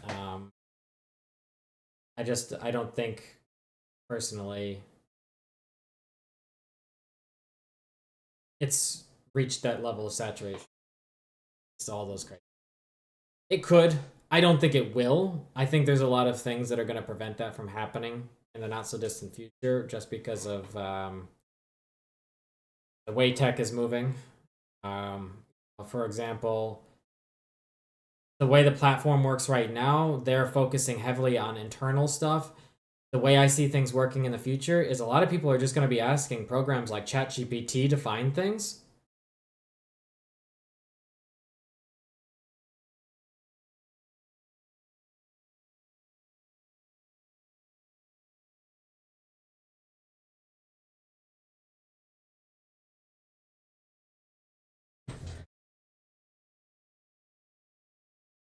Yeah, I mean, my perspective is I don't want to compromise my soul for money. That's kind of why I'm trying to pursue this drawing stuff more. I mean, right now it's a hobby for me. Hopefully one day it won't be a hobby. Hopefully one day it'll be something that I can actively pursue because it's something I believe in. I don't feel like I'm scamming people. I'm actively communicating. I'm trying to build a community around this plus my video game stuff. Normally I would be streaming video games too, but this week has been really focused on getting this art piece done because I actually have people who want to put this as a sticker on their car.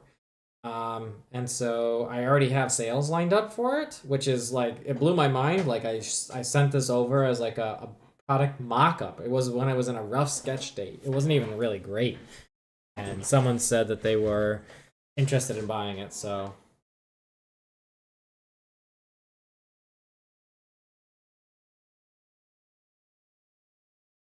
Yeah, honey, how do you feel in Euphoric?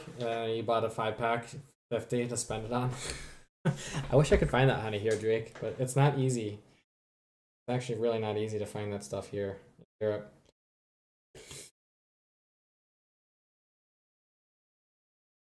You were gonna use ChatGPT to create Skynet, but they wanted money and you're poor. Yep, being poor will definitely. Oh, why does it do that? I don't want. I don't want this layer yet. I'm not there. I'm not at this layer level. I just hide this. We don't need it. This layer. Peace. I will find something, and I will find something soon that I can get behind and will help me get to the next stage. Right now, there is something. Um, there is something that I have in the works that I'm working to develop that will hopefully present me my permanent way out of needing this. Any work for someone else. Let's put it. Do that. So yeah, yeah. Of course, I could do fridge, any kind of fridge magnet or anything like that. Actually, we were just the print shop that I do. So my wife is also, she's an illustrator. She is a she's an actual artist. I don't consider myself an artist. I consider myself a cartoonist. I mean, I guess some cartoonists consider themselves artists, but I'll feel like an artist, like an actual artist, when I start selling stuff. Let's put it that way. Where she is an artist, she has made money from her art, a lot of it actually. Not enough for us to get rich, but enough for us to have gotten ourselves out of desperate situations. So when I get to that stage, I feel like I'm actually contributing with my art to our finances, then I'll feel like an artist. That makes sense. I don't know.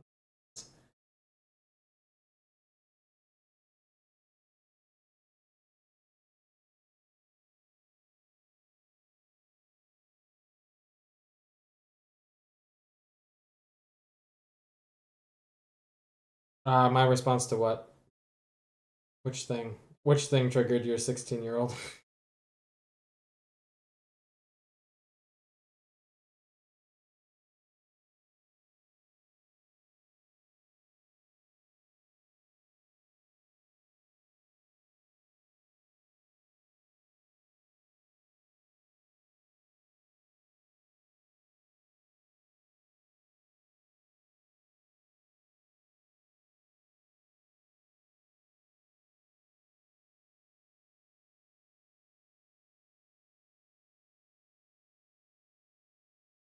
I'm a starving artist.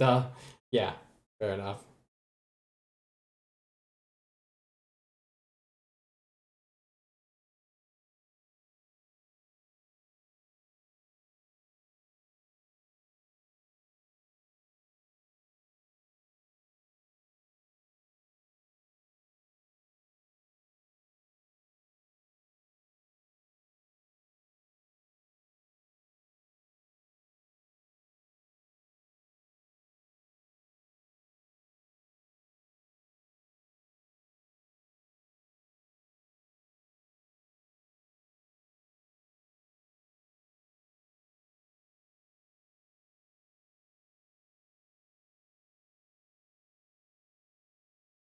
I can appreciate that. Again, I'm working to figure out a better way. I am. If it was as easy as me just leaving and finding something else, I would. But not that easy for me. Out of my living situation, let's put it that way.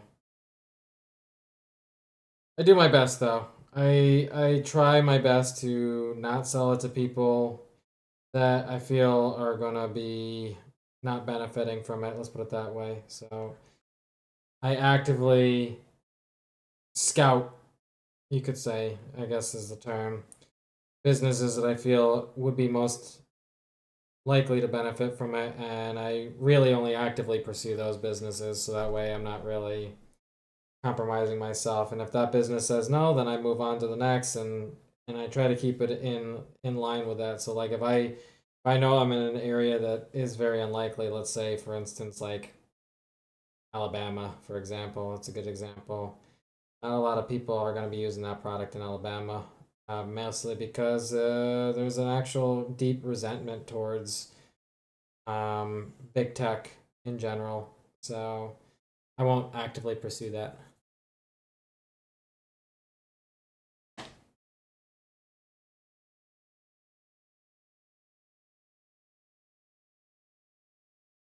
It's honestly hard to know. It's honestly hard to know whether or not, the product is going to be beneficial for them or not. I just do my best to try to figure out what the likelihood of usage is in that area and try to cater a lot of my help with that business towards that side of stuff.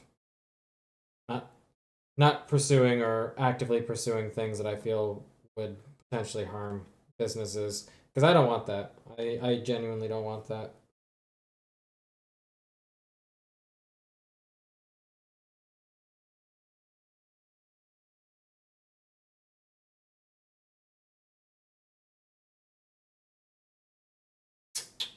This is looking clean as heck now. This is starting to look. Now we're finally starting to get towards the clean as heck stage of this where I can tell that we are finally making some serious ground.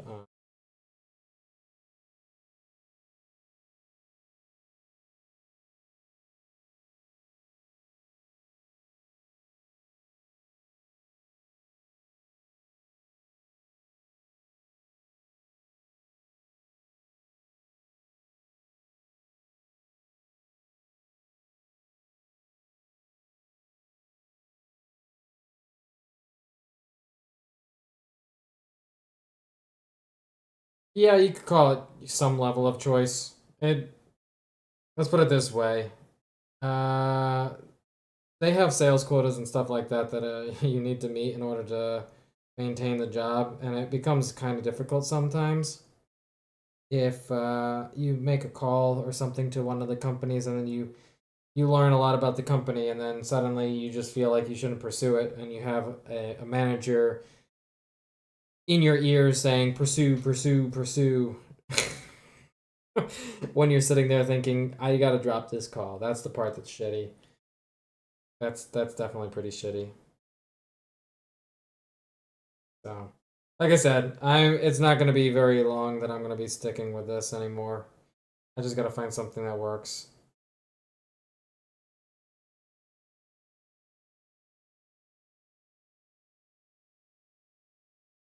My life wasn't as fucked up, truly speaking, as it is. Pursuing another job probably would be cakewalk. It isn't. Technically speaking, though, and I've always said the same thing, which is that the reason why I maintain this job more than anything has to do with necessity more than anything. Like, if I had the freedom of choice and necessity wasn't a thing that I had to worry about, for example, I have two elderly dogs, and if they weren't on the cards, I wouldn't be doing this job. The only reason why I still am doing this is literally because I need to make sure that I'm constantly taking care of. Second, that's not a factor in my head anymore. Oh, whoa, whoa, wait. Oh my God, what's going on? Why is this not supposed to be this? There we go. Like it's not a prospect anymore. Then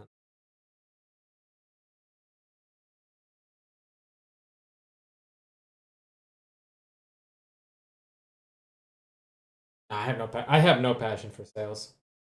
I have none whatsoever. I used to do sales when I was younger. I'll try not to swear that often, but I have to be honest with you. I swear a lot, so just as a fair warning. Um, I don't have any passion for. Again, I do it as a necessity. I'm good at communicating with people, and because I'm good at communicating with people, it allows me to use that skill, but it doesn't mean it's a passion. By no means do I find it entertaining or fun or any of that kind of stuff. At least put it this way. I don't like doing sales for things outside of like my own stuff. You know, I know that you have to sell yourself, you have to sell like what I mean by selling yourself, you have to, you know, present yourself to society and stuff like that. I know that you have to do that. So, I'm okay with that level of like needing and requirement, but actively selling products for a company that you are not passionate about or you don't really believe in, not something um, that I find any passion in. I don't even find any kicks out of winning a deal or anything like that, because the reality is I can only think at the end. I really genuinely hope that what I sold this person is going to be in some way beneficial. I wish them the best. On every end of every call, I'm like, I genuinely hope this product works for you. I genuinely hope everything works really well for you. And if not, you have access to me and we can figure out a way to, you know, try to figure shit out. Sorry, figure stuff out.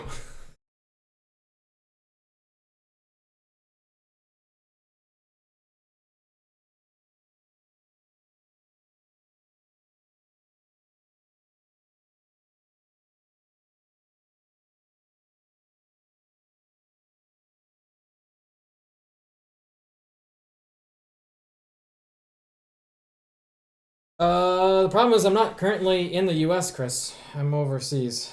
So I'm actually doing sales for a company. So the only issue. So that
I know some other salespeople, but I don't know that they would leave their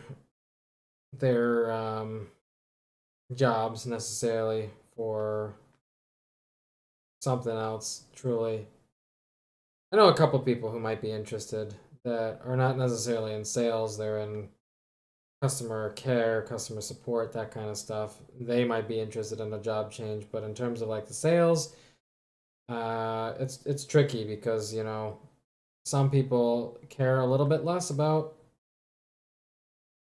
their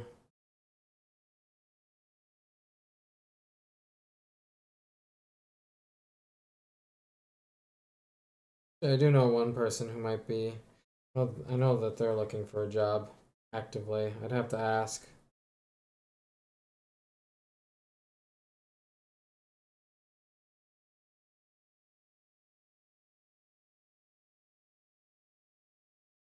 You're fine. You're fine with paying someone overseas doing stuff. Then always interested.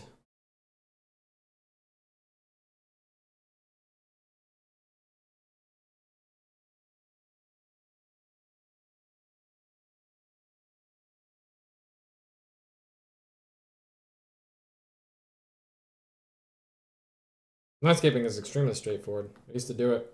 Miss doing it sometimes.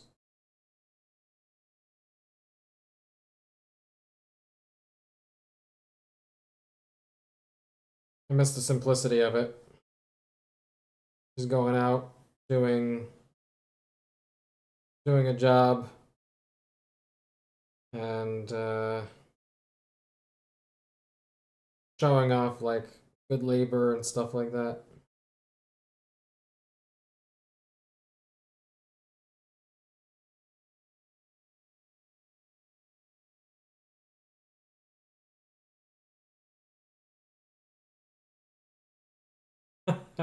You miss the simplicity of being homeless, living in a tent. That's great. That's hilarious. Sorry. At least you have a humor. You have humor about it, dude. That's a funny response. That's definitely one of the better ones I've heard, for sure.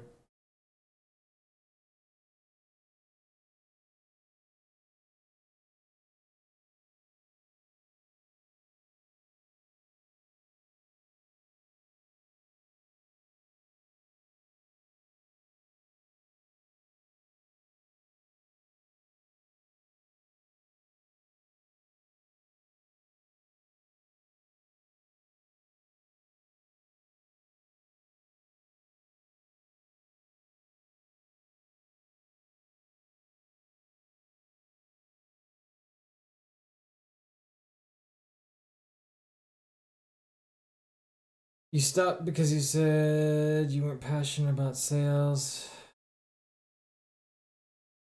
Going to work. Um, I think my passion is in art, actually, a lot. Um, I love drawing. I stopped drawing for a long time because I just lost confidence in myself, my own abilities to do anything. Um, I don't know. I made a whole bunch of really poor decisions in life that just took my free time away, and as a result, I stopped practicing art, and I felt that picking up art again was going to be this like just this mountain because I felt like, you know, digital art has progressed so much compared to when I was last trying to actively pursue art. I just felt so far behind that it just felt like this wall that I couldn't get past. And then I spent some time and I started doing tutorials again, like drawing tutorials and stuff like that, and like learning the applications and stuff like that, and watching other artists and trying to draw some inspiration, not from like their art themselves, but also just drawing in general.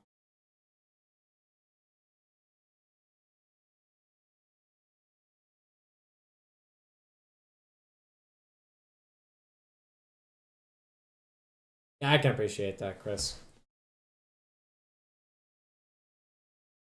I can definitely appreciate that.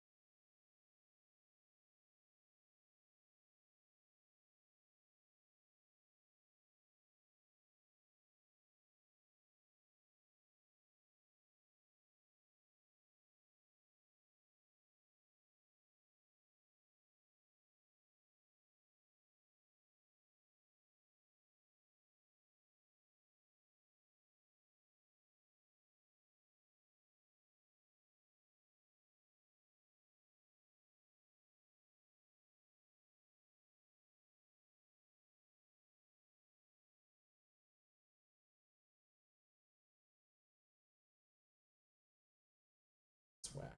That is whack. This. Oh, dead spot on this iPad is that dead spot on this iPad is getting to me. Um,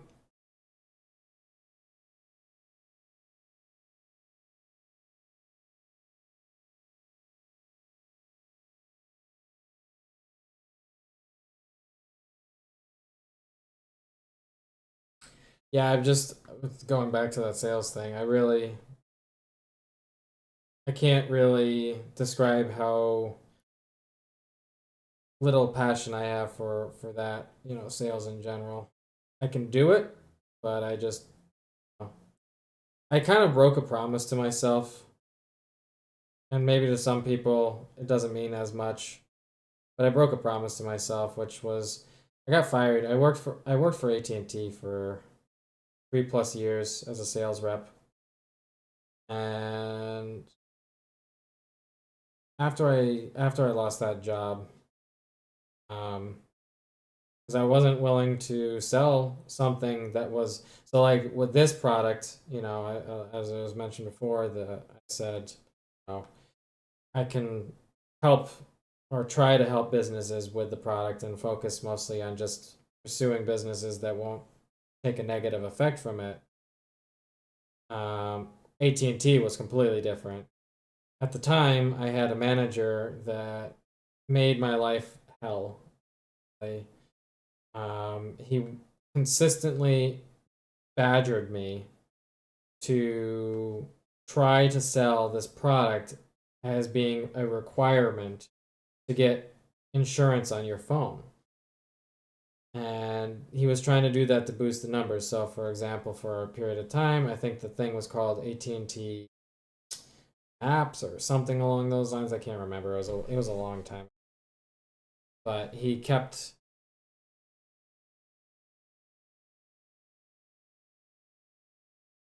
insisting that that was the thing, and I saw it that way. I said, "Nope, not gonna do that." And as a result, they kind of let me go like 2 months after I said, "Nope, I'm not gonna do that." So I made a promise to myself that I would not go back to sales after that experience. And then 10 years and just life becoming difficult. So hopefully I can do this art thing. Hopefully I can grow on it. I appreciate you stopping by, Chris. Hopefully you do stop back. Hopefully you enjoyed this. Um, have a great rest of your weekend with your family.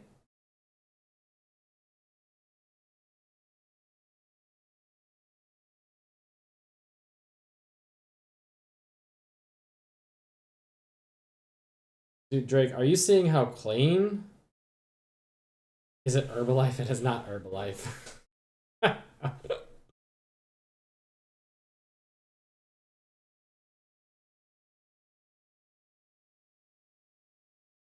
that a coyote problem? Coyotes can be a problem. Man, I need a new case for this iPad. This thing is falling the hell apart.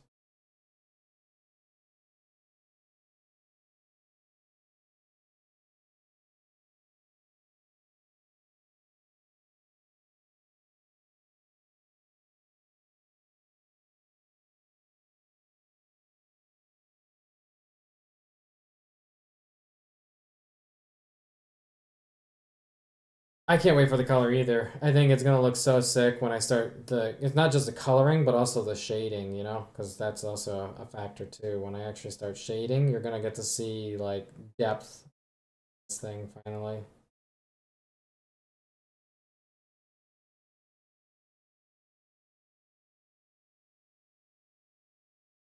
What do you think, Drake? Which drawing should I do next? Should I do that alien drawing that I was talking about next, or should I do one of those cloud drawings? Which one do you think would be entertaining to watch? I'm gonna do a bunch of different color options. Don't worry. It's actually the coloration process is kind of simple for that. Just literally start adding layers, and then you can just retouch layer that you're on with a different color, and it'll change the color.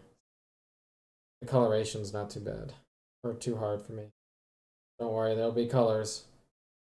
I haven't decided what colors yet. I'm definitely gonna do the traditional octopus colors, which is just like orange and red, I guess.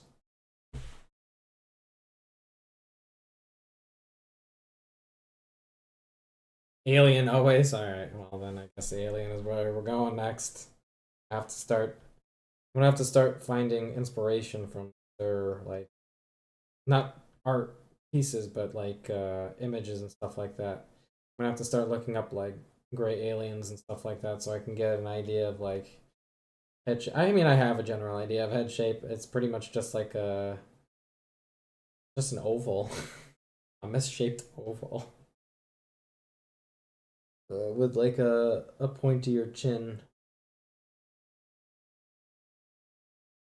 I'm actually gonna be done here pretty soon. Oh my god, that's dead spot on the iPad.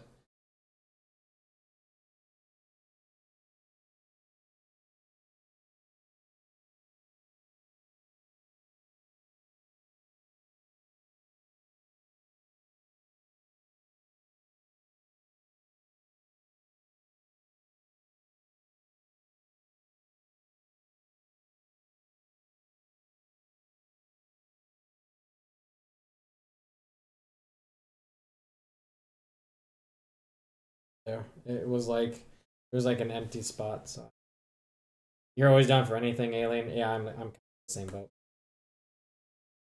What's going on, Shada? Saw you. Oh, you're not there anymore. Stop.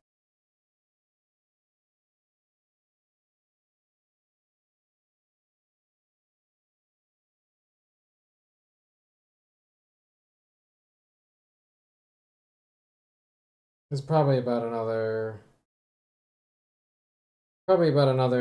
stream and a half's worth of like line drawing to get where we need to be for this to be ready to be colored. I think we're nearing we're nearing that process rapidly. The thing is like I'm having to draw all these little details. So, and there's a couple details that I'm thinking to add too. So like an example would be I'm thinking to add right here maybe something that's like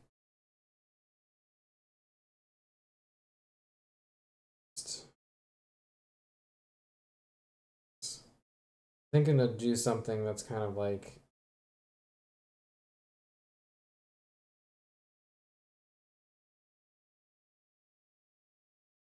this. Not quite. I mean, I'm gonna have to originate it a little bit better, but kind of indicating that there was a bullet hole in one of the arms or something. I think that's what I'm gonna do.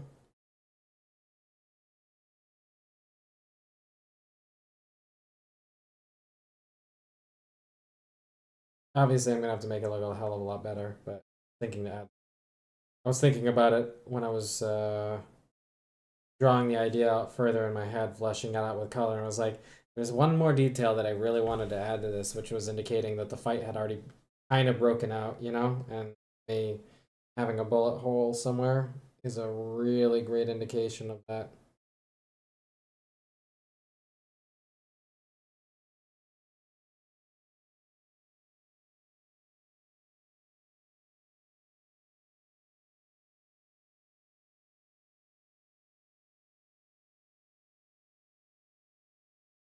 Maybe on the arm dropping the hat. You wouldn't see it though. It's so far, you know, because it's so in the back, you wouldn't even see that it's then there. My thought was that should either be on the arm holding one of the guns or the arm holding the knife. That was my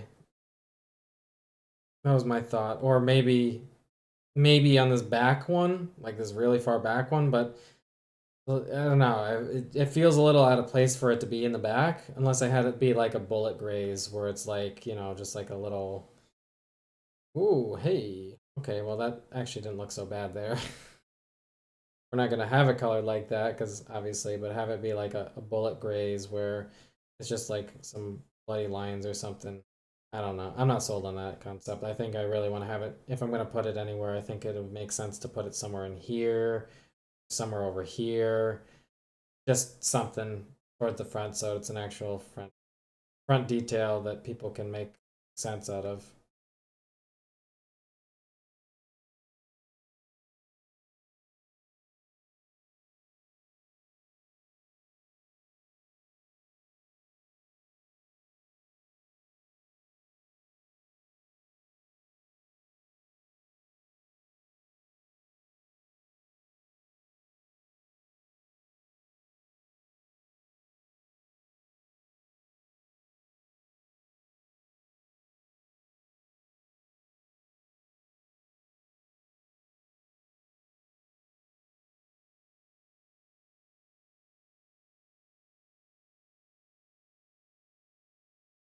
about done here for the night.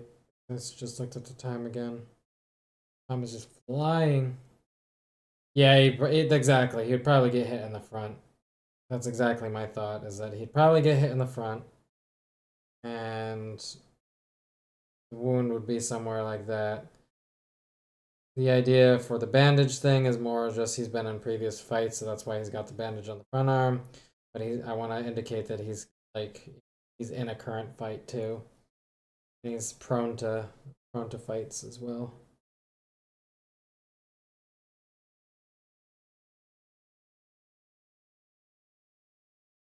I actually have another concept that I haven't really drawn out, but I'm probably gonna draw it too, by the way. Which is, I have this idea for like this t-shirt, like a cartoon series on a t-shirt, which is like the history, or what we would call it, the evolution of catastrophes. And so it would just be a bunch of like the old style cartoon square box things that you would get in newspapers, and it would, in each one of the things, it would just be like a progression of like Earth level disasters that have happened over a long period of time. So, for example, the Great Freeze that happened like millions and millions of years ago, or science has happened. We don't really have a way of truly, but I digress. So using the Great Freeze as an example, and then the next tile would be right after the Great Freeze, which it would have like a whole bunch of like dead trilobites and stuff like that in it. The next one would be like dinosaurs with like an asteroid coming down from the sky, and then the next one from that one would be the next major die off, and then the next one beyond that. And so I was thinking that would be a kind of like a funny cartoon series T-shirt to design.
Oh, okay. Battery's nearly dead too, so.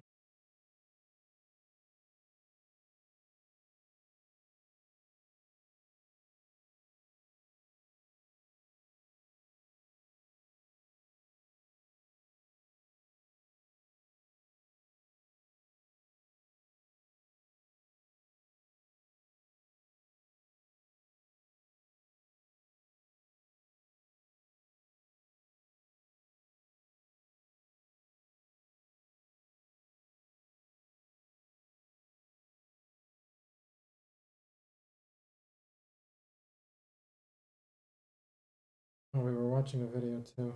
Totally spaced on. But when it came to cashing out the winnings, oh boy, they would be like any bank in America. Yeah, I mean, because if you want to give them money, I mean, hey, it is what it is, right? It's a free country. But if you want to actually get the money out, that's a different situation. I don't know if they have this or not. I don't gamble, okay? I don't. I would do it. Like, it's not a good time to me, right? Like, it's just not a good time. Or Canada, they would check for every piece of paperwork for you to cash out. So for me, that was the really weird part. When I go to a legal casino, they check for my driver's license and they make sure that I'm wiring money from my bank account. There are a lot of steps that a legal casino, one that's regulated under the state. Somebody says on stream, he said he lost 50K in stocks the other month. Stocks is gambling. I hate to tell you. I hate to tell you that it wasn't 50K. It was 250K. It was not a good time. It was like last year, whenever the market had a bad downturn. Yeah, it was a very, very bad day or a bad month, and yeah, not good. I've solved that problem, and the way that I solve it is I don't look at the reports. I'll just talk to my guy at the bank every once in a while about how are things going. They're going good. All right, great. All right. Got a sponsor next week, guys. Sure that users are 18 plus. Same with sports betting or whatever. Now that's pretty much the distinction. If a lot of these casinos were regulated, completely legal, and they did their checks to a T, the same checks that I would be getting at any bank or financial institution, I wouldn't really have a problem. Because at the end of the day, gambling, as much as I have an issue with it, it's a choice you as an adult make, right? Yeah, you gotta decide for yourself. This is the way I feel about it too, right? Is that I think gambling is dumb because it's rigged against you, because if it's not, then the casino would eventually go out of business because they would go into like a bad luck streak. It never happens. Like, I find that very odd that like the machine never runs out of money. It's always the person that runs out of money. Isn't that weird? What the fuck? How does that happen? But guess what? People just go and they do it. And it's like, I can't stop them from doing that. They think that they're winners. And, they're not. Like, at the end of the day, if you want to ruin your life or enhance it, that's on you, dog. I don't care. Yeah, do whatever I live you my want. life, Yeah. you live yours. Yeah. That's the kind of mentality that I work with, okay? So, ladies and gentlemen, when it comes to the morality situation over here, Kick has been handing out millions and millions of dollars to various streamers.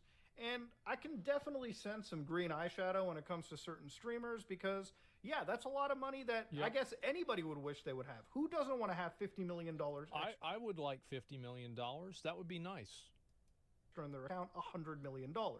If you say that you don't, I think there's a hint of lies behind that, okay? And of course, at some point, having, enough money, in my opinion, is enough money. For me, I can retire and live comfortably. But for some people, obviously, having more and more and more, that's just how they If you have a bigger number, then you're a better person. operate. Now, where the morality comes into is obviously taking money from a site like Stake means that you're taking money from gambling addicts and also you're contributing back into gambling. So there's a pretty simple moral check about this too. When you look at kick.com, there really isn't any branding to Stake. Yes, the most popular category by far is the slots and casinos. Well, yeah, because everybody that got fucking banned on Twitch went over to Kick. Where else are they going to do their spins? Rosh, Train, all the guys, Aiden. I used to watch them all the time. I used to love watching them lose all their fucking money. That shit was funny. On average. And a lot of those people over there are streaming on websites that would not be allowed on Twitch. Yeah. Now, on average, No, if you go you could still stream gambling on Twitch. I said this before, is that they didn't get rid of any of that stuff. Look at Aiden's stream now. I don't know why. I get banned, probably. Twitch, there's actually more gamblers, but I guess they're gambling on the legal sites, which I hope he says what I think he's going to say. I think is a pretty decent distinction. I don't think so. I really do not think so. I think that they're both rigged. I do. I think that they are both rigged, man. This is the way I see it, okay? Is that it doesn't matter how much money you begin with. if you spend enough time gambling on one of those slots machines, the number that you're going to end up with is going to be the same. Doesn't matter if you spend $100, $1,000, $1 million. You do enough rolls, and the number is going to be a fucking zero. That's what's going to happen. Any site that requires its user bases to have 18 plus checks constantly, that's okay. I usually find it really hazy when a website isn't checking that as much, because then kids easily slip into, and that's really the problem. When you're over I can't speak to this because I literally don't. I've never tried to make an account on a gambling site because I don't gamble. 18, you'll fuck up your life however you want. Don't give a shit. Now, the entire idea of ethical consumption is so funny to me. So to say that streaming on Kick is bad because they're owned by Stake, when Amazon themselves is one of the more evil companies in the world. You know, a company where employees have been reported to be pissing in bottles. Amazon themselves hates the word union so fucking much that I swear to God, I don't know if this is entirely true, but I laughed at the fact that I think even the Twitch CEO had the word. I'm gonna laugh my fucking ass off if this is just one mod that he had, or like an auto mod feature that now like he didn't even know about this and it just happened. Union that like, shit is so on their funny. Actual streams. I'll edit that in if I can. This is an entire company that has the moral fiber of like, you know, keep in mind, like, not only does Amazon hate unions, Amazon actually, I'm assuming because it's in their benefit, had different accounts made on Twitter of fake people that were Amazon employees that were talking about how much they didn't like unions. Yeah, we saw this. Just hell, okay? It's not a good company, period. Now, one could argue that the direct harm from stake gambling is maybe more worse, but to me, I think that both sides are just evil with a different shade attached to it. That's exactly So when it comes to stake, obviously they're able to afford offering multi-million-dollar deals because the casino industry is billions of dollars, okay? It's a very, very large industry. Now, obviously, Kick is offering 95-5 splits, which pretty much shows that they're not really making a lot of money on their website. They're actually dumping a lot of money, too. I actually said this a few days ago. Well, you're investing, right? I mean, this is the way a lot of companies are. I think that you have to keep in mind that most companies don't make a profit in the first year that they're in business. This is the norm. This isn't some sort of like crazy weird thing. Yeah, this is how it is. First 5 years, because of the amount of money that they're spending, any federal agency, if they didn't have their red flares in the air right now, they absolutely do at this moment in time. Now, to me, when I see a streamer get a deal for on Kick for streaming, I think what really separates it and what really should deconstruct this moral argument is that streamer also gambling? Because if the streamer gets paid $50 million to play Call of Duty Warzone and not gamble, is that really immoral? At the end of the day, they signed up to a website. They're not promoting gambling. They're not pushing the people watching their content to go look at a gambling stream. Hell, if you go to Kick right now, there literally isn't any gambling ad or anything on their site. Yeah, they don't have any advertisements. I believe gambling is an 18-plus topic, which, in my opinion, gambling should be as 18-plus as pornography. But that's just my hot take, okay? Feel free to disagree. So any streamer that's getting paid money to play a video game or watch movies or television shows, but not directly sending people in to gamble, in my opinion, is just as moral as streaming on Twitch. None of these... Yeah, and the thing is also, I mean, these people, like, I mean, XQC and Train, like, they gamble for fucking free. Like, the only reason they're not doing it on Twitch is because they get banned for it. Yeah, I mean, it's not like they're like, oh man, now I'm not going to gamble anymore. No, they're just doing spins off stream. Like, I would not be surprised if XQC and or Train, while they were like while they are live on another monitor,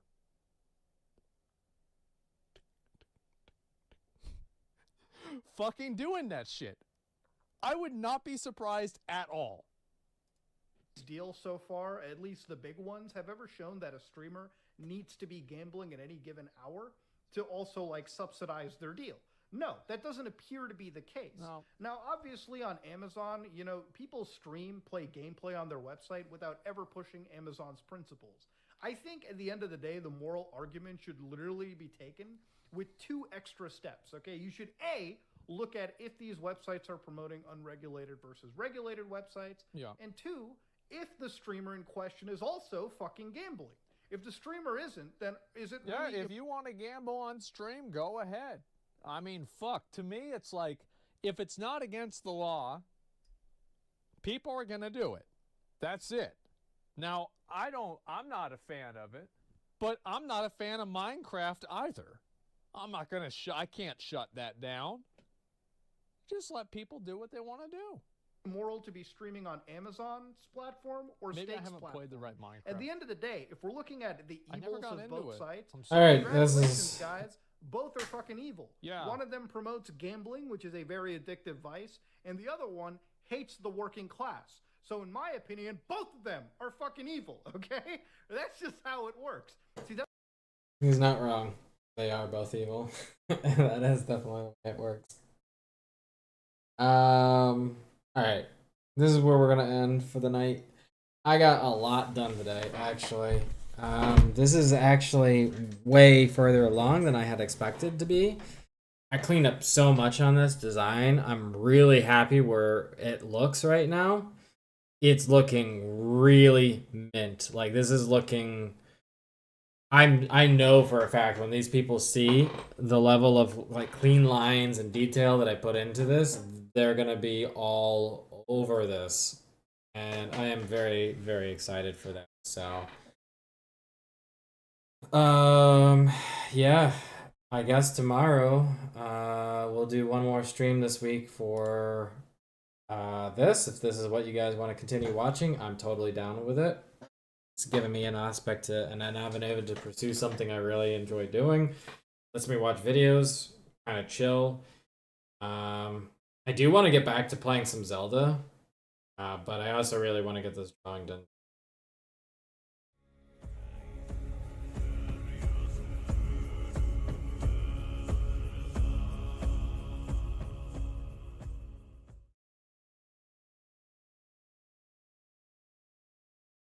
Smoke.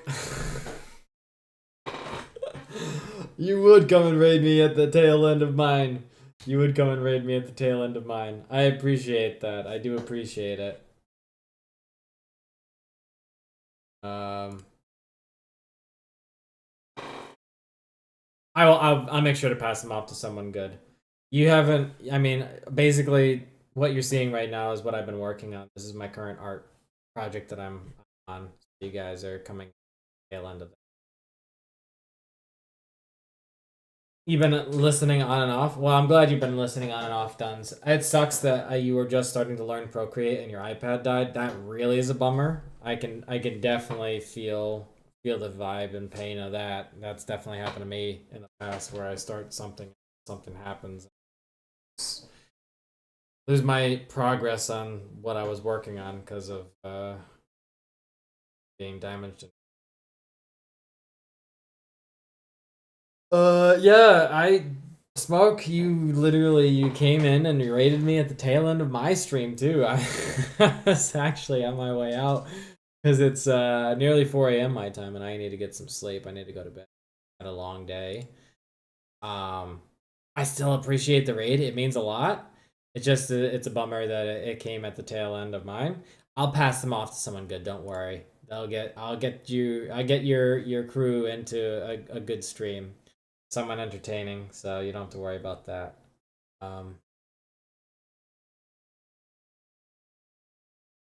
Few people I can think of. Yeah, I know. I've just this is what I've been working on, so I'm exhausted. I put a lot of effort into doing this drawing, and it's come out really clean. This new platform I'm drawing on is amazing.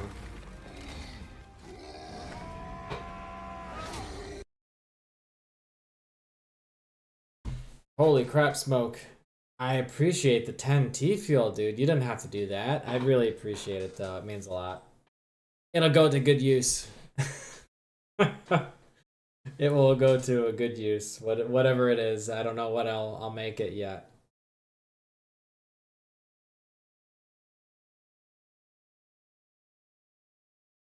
You ate spaghetti last night? Hope you'll be okay. What do you mean you ate spaghetti last night and you hope you'll be okay? Are you someone with Crohn's disease, Dons? I'll hang out with you guys for a couple minutes while I figure out with you guys for a few minutes.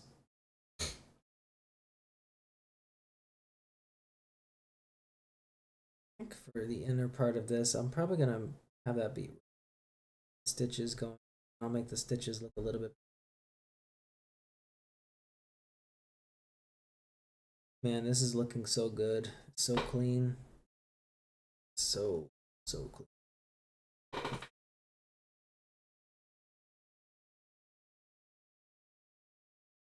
You ate spaghetti last night, but you hope you'll be okay. But what do you mean by that, though? You hope you'll be okay. What does that mean? I don't understand. You've confused me.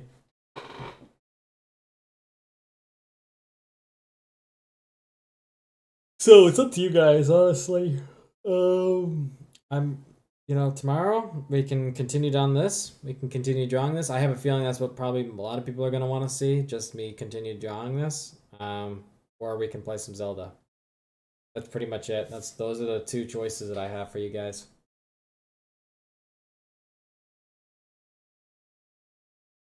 Oh, did it expire or something, Dons?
All right, Drake. That's cool.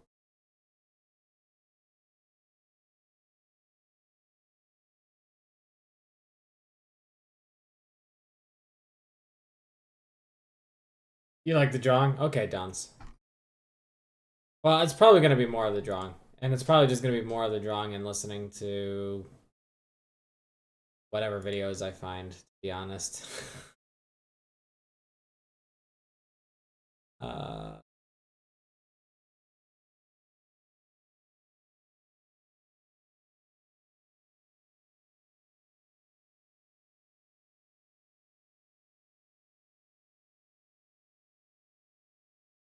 get rid of this.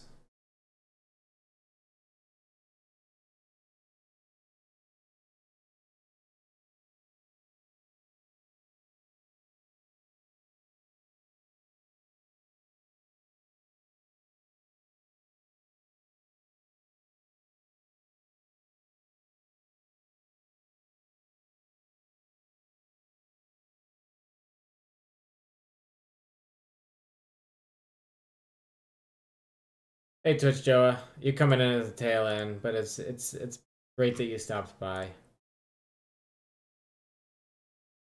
I'm just looking at like my You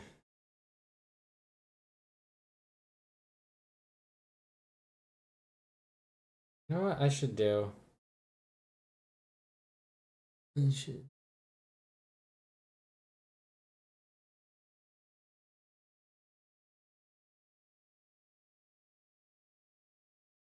So the person who won the T-shirt giveaway that I did a long time Go Drake on Theta.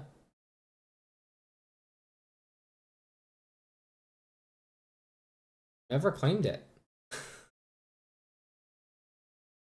They never claimed it. Let's see. I'm gonna end the giveaway. Oh, I have a giveaway that's still live. What was the goal of the giveaway, actually? I don't even remember.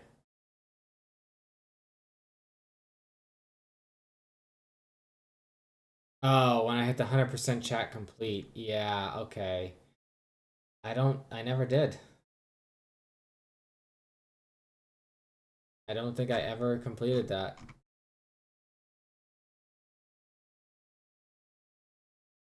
Yeah, I have not completed, so I'm not ending it. I haven't completed it. Oh man, that's hilarious. All right, well, that answers that. I did one of the two. I realized I did one of the two drungs. I ran two, but the first time, the first guy didn't end up claiming it. Just wasted. So.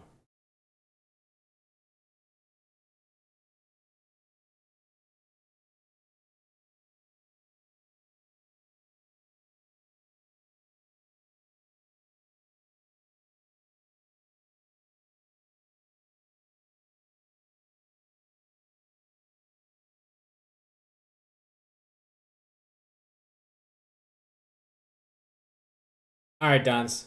You have yourself a wonderful rest of your night. Like I said, it'll probably be tomorrow night. We're probably gonna continue. We're gonna find someone else to pass this off to. So hopefully, I'll see you guys for the next stream.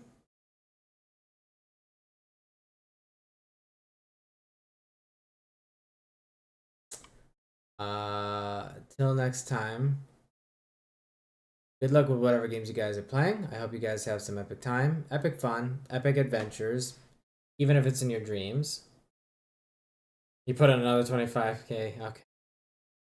Even if it's in your dreams. And yeah, hopefully I'll see you guys for tomorrow's stream. And we'll go from there.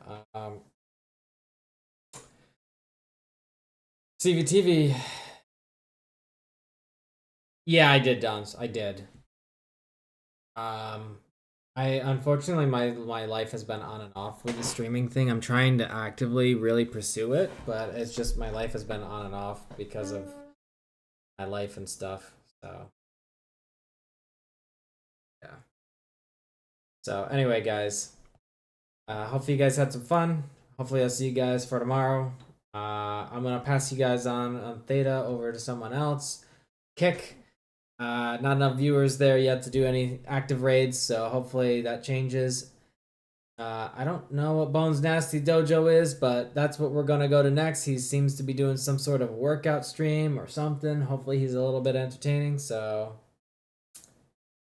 hopefully you guys have fun with that. Anyway, this is EVTV, temporarily signing off, guys. Peace and good night, everybody. Hopefully the outro video is quieter than yesterday's. Tried to lower the volume.